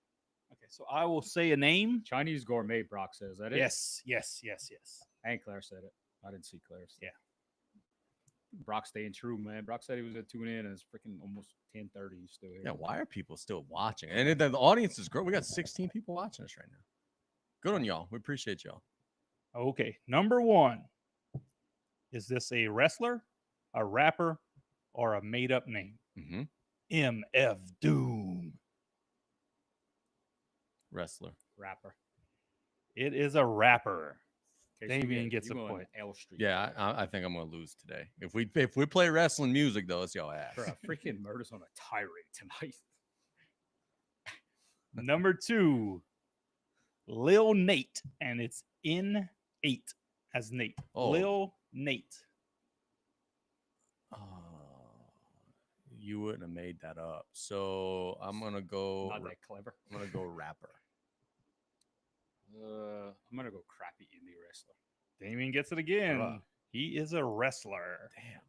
Where? Like, do you know roughly where? If I would have clicked on his profile, Oh, okay. but I didn't click. I didn't. Not go that important. far. Not important. Okay, number 3, Lit Young Boy, wrestler, rapper, or made up name. It's too obvious that it would be rapper. I'm saying wrestler. Saying made up. It is a wrestler. Casey's on the board. Yeah, 2-1 buddy. Damien. I was trying to pick Nick's brain. Like he was going to go with all three of them right off the Yeah, I bat. mixed it up pretty well. Number 4, Pantone 278. You couldn't have made that up. So now we're just guessing between wrestler or rapper. We've gotten a lot of the drugs out of wrestling, but not so much out of rap. So I'm going to say rapper. I'm going to go made up because Pantone is like a design thing. Pantone 278 is the North Carolina Blue. Oh, Swatch. you son of a bitch. Made Oh, up. yeah, Damien gets yeah, a point. good So for- yeah. 3-1 Damien. That's clever. Thank you. Thank you. Number 5, Homeboy Sandman. Rapper. Rapper. He is a rapper. Both of y'all get points for that one. Yeah. Good job. Number 6, Rude Boy Giuliani. As a take on Rudy Giuliani. Rude Boy Giuliani. Wrestler. Indie wrestler for sure. Does probably some really funny stuff too. Nope. Made up name. Ah, Number 7, Admiral H. Oscar Myers. what? Rapper. Admiral H. Oscar Myers. Either that or that's what you saw in your fridge when you were making the game. Admiral H. Wrestler. Okay, Damien, what you got? He said rapper. It is a wrestler. Yeah, let's go. But Oh, now I shit. got to Google that. I gave Damien the point on that one. Let me Feel fix free. that. 4-3. Damien's up. Number 8, Clancy Maverick. Rapper. Made up. He is a rapper. Damn. Coming back, baby. 4-4. Choke. Number 9, Winston Churchill. Oh God, I could see a rapper. Oh, I'm the illest. Rapper. I'm going to go rapper as well. He is a made up name.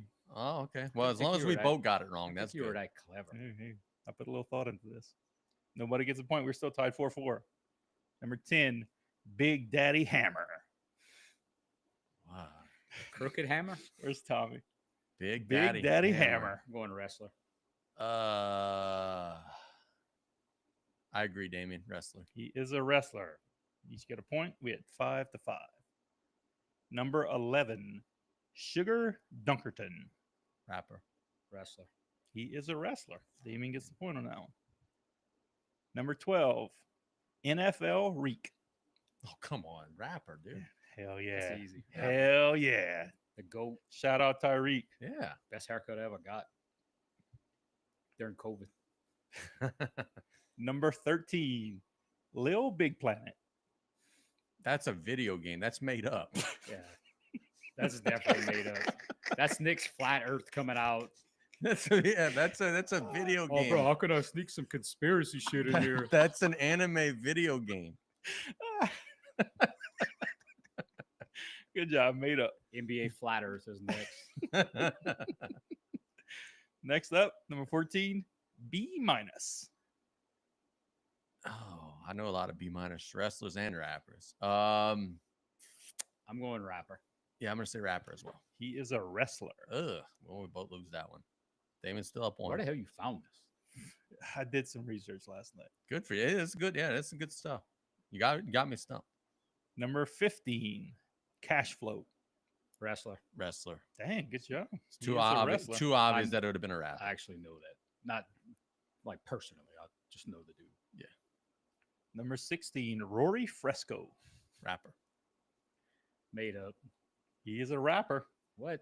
Casey ties it I'm up. a big Rory Fresco guy. It is dude. 9-9. Number 17, Lil Barnacle. What? Lil Barnacle. That's made up. I'm gonna go rapper. Just I gotta get a point. Point for Damien. Oh, he is man. a rapper. Barnacle. Number Is he good? 18, Tell him to spell his own name. Altar Boy Luke. Wrestler. Wrestler. Yes. Shout out our boy. Shout out Luke Hawks. Luke Yes, I'm Hawks. familiar with that one. We are Damien 11, Casey 10. Going to number 19, Verbatim Jones. Rapper.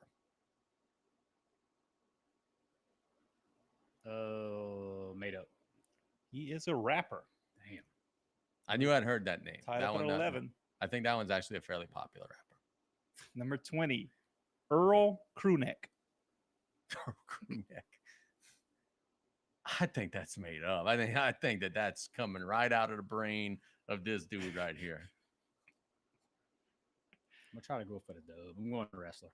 It is a made up name. Casey gets the Yes. point. Yeah, I'm a gambler. Number 21. And we got 25. You said? Yes. Oh, now I got to just. So I'm gonna just guess it. No, I'm not gonna do that. I'm gonna say I'm just guess the same as Damien every time. I was thinking about that earlier. I can't do it. I gotta go for the dub. Number 21. Pineapple Pete. Oh, pineapple. I'll go first, Damien, so that you could mix and match as need be. Pineapple Pete. Rapper. I'm going the same. He's a wrestler. Oh, well, as long as we both missed Casey's still up by 1. I think he's in the upside down pineapple lifestyle. it. Number 22. 12 Gauge. Rapper. Yep. He is a wrestler. Dude, no what the- points. What number we on? This is 23 coming up. Yeah. In the chat, Jacob Jarro says, there's a rapper named Earl Sweatshirt. So you had one for a second. You had me for a second there, Nixters. Earl Sweatshirt. Shout out Alta Boy Newman. Yeah. Number 23. Two Fly Tie. Wrestler. Wrestler. Yeah. He is a wrestler. Points for both of y'all. Casey's still up 1. Number 24. Adonis Morissette. Rapper. Wrestler. Probably made up, honestly. Both of y'all are wrong. It's a made up name. Yeah. Well, now the worst I could do is tie. Yep. If it's tied, I'll have some backups that I didn't put in the top 25. Number 25.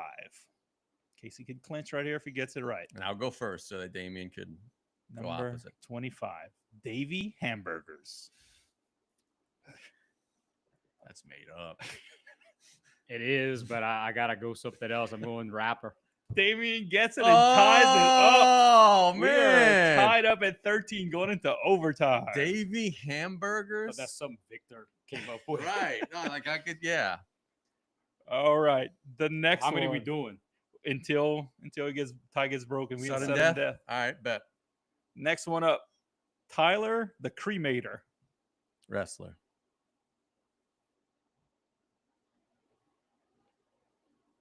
I'm gonna go rapper. Both wrong. It's a fake name. Oh, I know Tyler the Creator. Yeah. Okay. I know somebody Next might up. just went on that. Aaron Elite. Rapper. Wrestler. And we have a winner, folks. Come on, drum roll, baby. Aaron Elite is a rapper. Casey wins it 14-13 in overtime.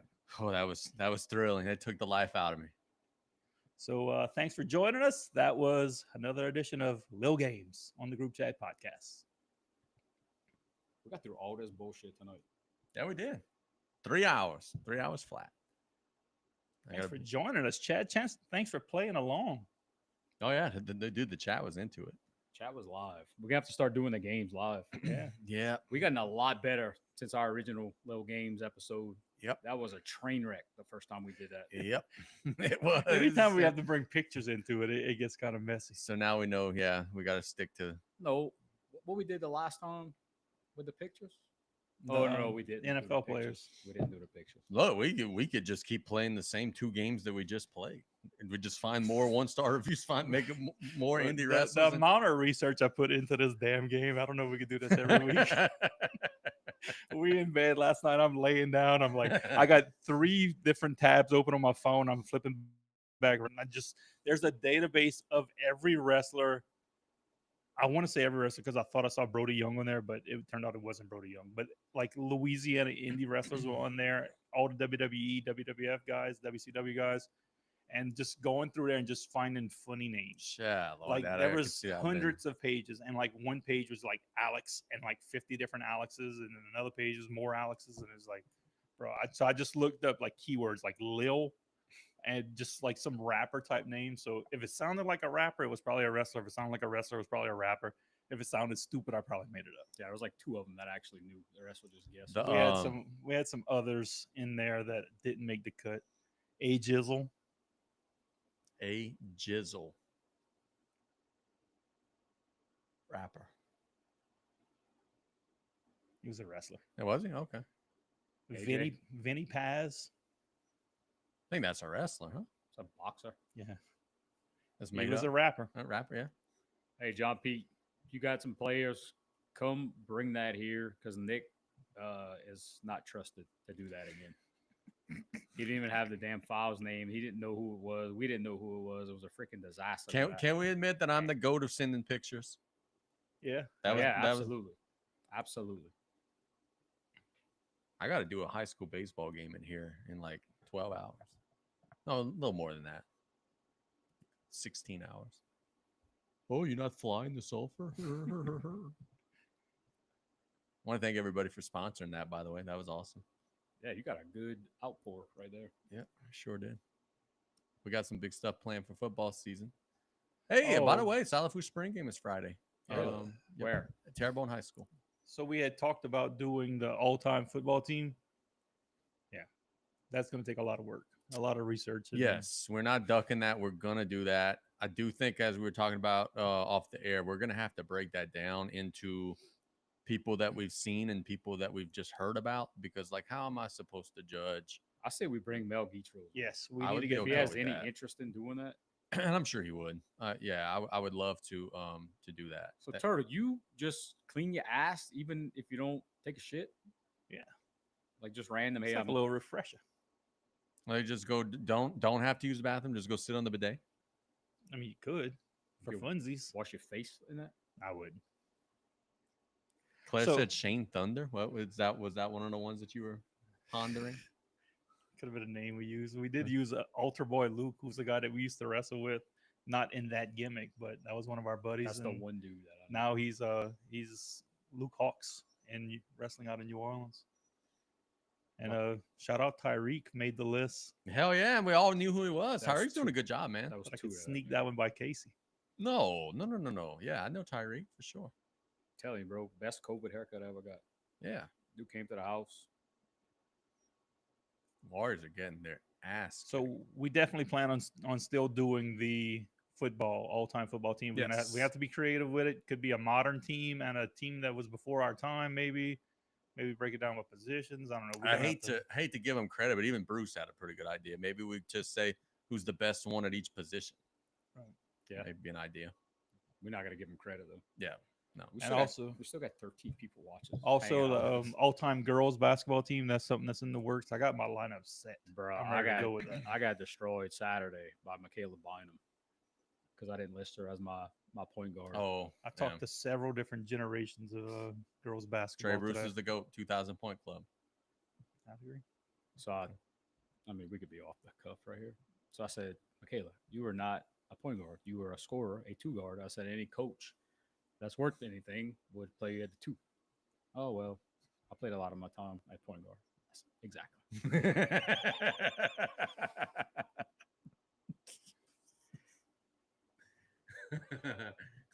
You said you had you told me during the CCA game, which I was at Sulphur for, so we were talking on the phone during that. You told me during the CCA game that you wanted to bring up a rule change you'd like to see in AAU coaching. Yeah, we could hit on that. Let's talk about that. It's 10:30. We could ruffle some feathers. So, and there's no like organizational oversight anywhere, but I would love to see drug testing at the coach level for travel basketball. I think that would eliminate. Every one of the I coaches, didn't say minus it. like you. I didn't say it. I would like to see that pre-tournament piss test. Let's go. Talk about non-doping. Let's go. So I Let's see haven't who's still around.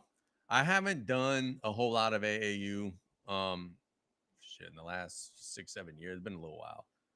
Is the whole thing of but back whenever we coached Terrence and them, the big thing that was so frustrating was you would show up on Saturday and destroy everybody. Then on Sunday, the team that you beat by 30 would show up with 30-year-old kids. Like, is tournament is bracket play roster still different from pool play roster? On the boys' side, absolutely. So here's the thing, and I'm going to give a little bit of credit. You get what you pay for. Mhm. So if you go into little rinky-dink crap tournaments, you're gonna get that. But if you go into these big not sponsored tournaments, but like ran by credible organizations and not just teams trying to make money, you don't get that as much.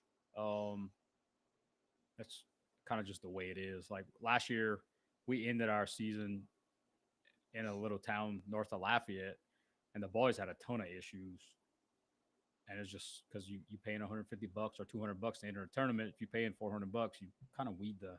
It's like a cover charge at a bar or something. You weed out those folks that do that.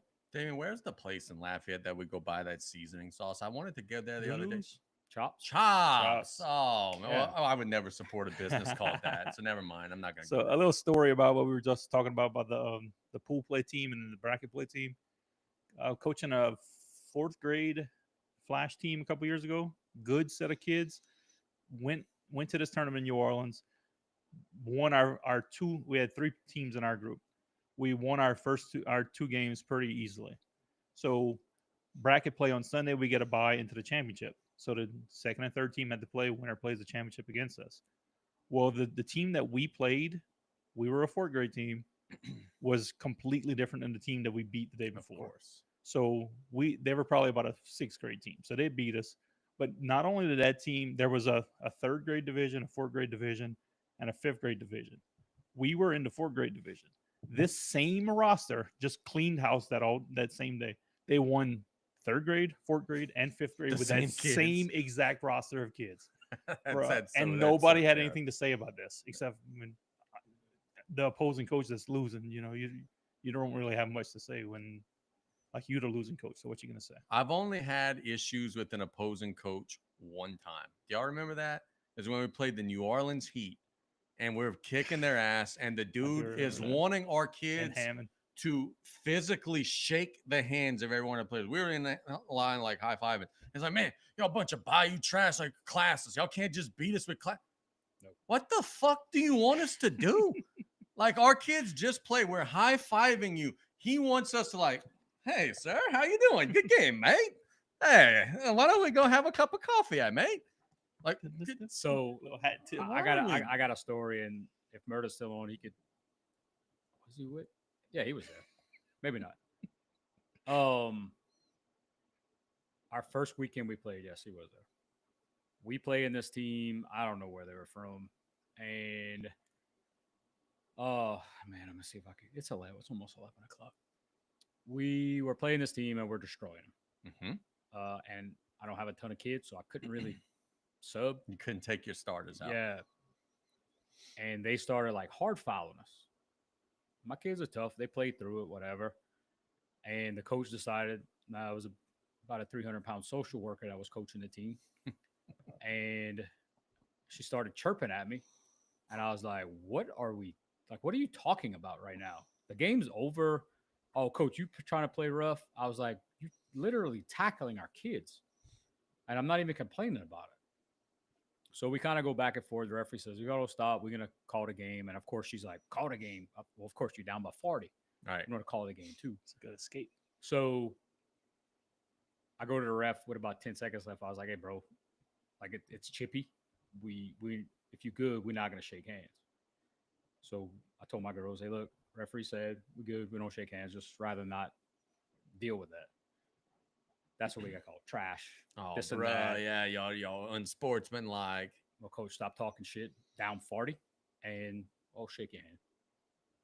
But you better actually shake it. A high five is not acceptable on the Bell Chase area AAU circuit. And Murda likes and I think Devin tells me that all the time too. I like to hype myself up. Nah. And I heard the lady say something negative. And I looked at Murda. I was like, is she talking shit before the game starts? And he's like, no, you just whatever. She was. Yeah, she was. And I was still like, Nick, remember that time you were told to take that L by my boyfriend Slidell? Yeah. I was fucking fought that dude. You did. Yeah, you did. I don't like to lose. I don't like when our team loses and we had a bunch of 7 and 8 year olds and some coach is like walking in the handshake line. Y'all eat that L. Y'all take that L. And he didn't even do nothing the whole game. Like, he wasn't even the heck. Like, he just was a parent who decided to come in the handshake line and start talking noise to us. I'm all about the BTA. Like I want to start bringing a belt. I wish. I mean, on the boys' side, there's not much BTA, and we playing against guys that are like 10 years older than our guys. Murder said she was a big back. Murder, correct me if I'm wrong. She was talking trash early, and I wasn't just hyping myself up. One day we'll tell the story about how we got a third place trophy, finishing 6th. That'd be a good story that I got a lot of flack for was when I walked off at that tournament. Madisonville? Not for school. Oh, okay. We got thrown out of Madisonville. Remember that? Just called timeouts over and over and over again until they threw us out. Coach, you don't have any more. I don't care. Timeout. Yeah, I remember Give that. me a full. Why they shot 2? Oh yeah, give me another one. Hey, We're look, not. Shout out Renee. Good times right there. Were y'all part of the organization when we did the crab ball in the parking lot? Of where? I think it was in Gonzales. I coached when Noah played, but I don't remember a crab ball in the parking lot. Yeah, I of don't think I was Gonzales. there for that either. So we did a crab ball in the parking lot, had a good bit of leftovers, and the only logical place to put the leftovers was in a garbage bag to put in the bathtub of Rainy Dordar's hotel room. I mean, yeah, that does sound very logical. That was awesome. Speaking of Rainy Dardar, I was there when we poured an entire melted ice chest of water down an elevator shaft on an accident. What? I had a video pop up of us at a Baton Rouge casino. You trying to do the magic trick of Yes. taking the beer Yes, bottle, Boogie. like Boogie's so in there one too. of these, like a tablecloth. Boogie's beer's there. Nick's like, I could pull that out without even moving that. Man, guess what happened? I was gonna say that. That ain't gonna work very well. No, indeed. Hey, Brandon, look, don't get scared by that stuff. We've worked through all of those kinks over the past 10 years. We know where to go when we know where not to go. But I won't let you coach play in a cheap tournament. Gyro's the only one that plays in cheap tournaments because that's the only way you can get a win. Goodness almighty. He was talking trash to me in the chat, so that was my clap back. Are you ready to go to bed, fellas? Yes, sir. That's all for us today. We want to thank everybody. We still got double-digit people watching us. It is late night, but we appreciate all of you. We're going to be back next week. We've got a bunch of content now. So if you're just like tuning in right now and you said, oh, I missed it all, we're going to roll it out. The way that we do this, we record like a block of like 3.5, 4 hours worth of stuff. We chop it up and release it all separately for you all to enjoy. So we're going to have all the little games posted separately. We're going to have our sports that we talked about earlier separately. We're going to have our Mott's mailbag posted separately. We'll be releasing all of that. I can't take credit for that. That's Damien, man. He does a great job on the editing side. So we appreciate him with that. Hey, real quick, while we got a few people in the chat, if you can, give us a follow on YouTube. We are still under one more round. We are rebranding now. And give us a follow on either Apple or Spotify. If you listen to a couple shows, you get a couple minutes under your belt. They'll let you rate the show, rate it whatever the hell you want. Just give us a rating. Yeah, give us something, and that'll help us pop up a little bit more than what we doing right now. Want to thank our sponsors, Martin's AC and Electric, Performance Automotive and Accessories, DTB Clothing, the Law Office of Tommy J. Botto, and more importantly, if you want to become one of our sponsors, you're saying, hey, man, who's these clowns that are like on social media and are getting all this big audience and all these comments? That could be your business that's going to be showing up on the screen there because we display you guys prominently. I promise you our rates are very affordable. So if you like what we're doing, look, we're doing it now in like the late spring. So it's not really a big local sports time. But I promise you, we got big plans for high school football to do a lot of stuff to promote and everything. So we're just getting rolling. If you want to get in on the front end of something really cool, give us a shout. Just like drop a DM to any of us on social media, drop a DM to the business on social media. Give us a shout, and we'll get you taken care of. Yeah, Turtle, we record one time a week or twice a week, and we just kind of chop it up from there. But we don't have anybody underneath the table. Turtle was telling me that story about the masked people that changed the ring aprons for SmackDown. Awesome.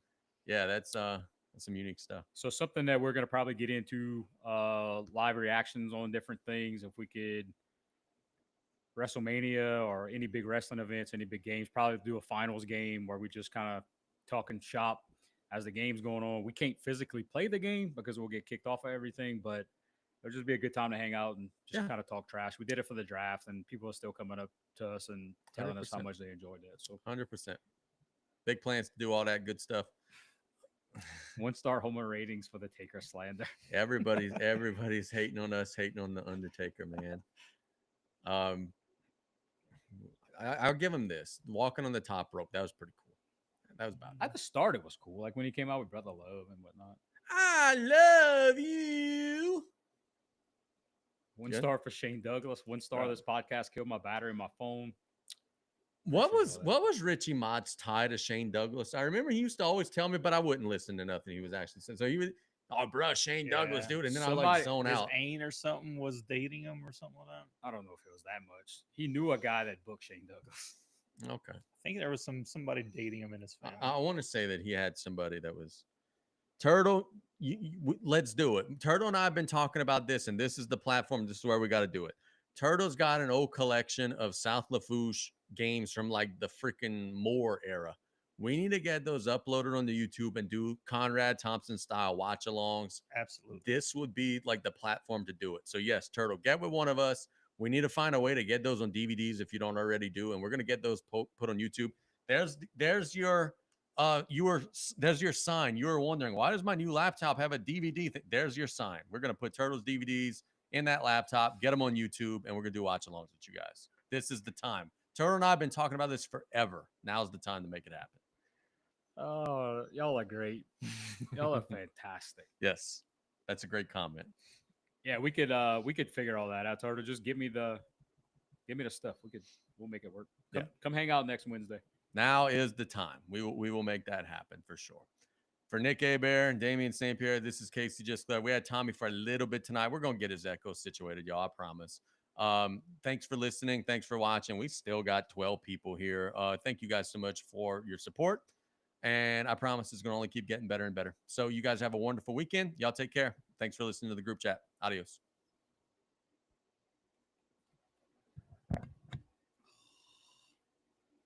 Turtle said they're already on DVD. That's Beautiful.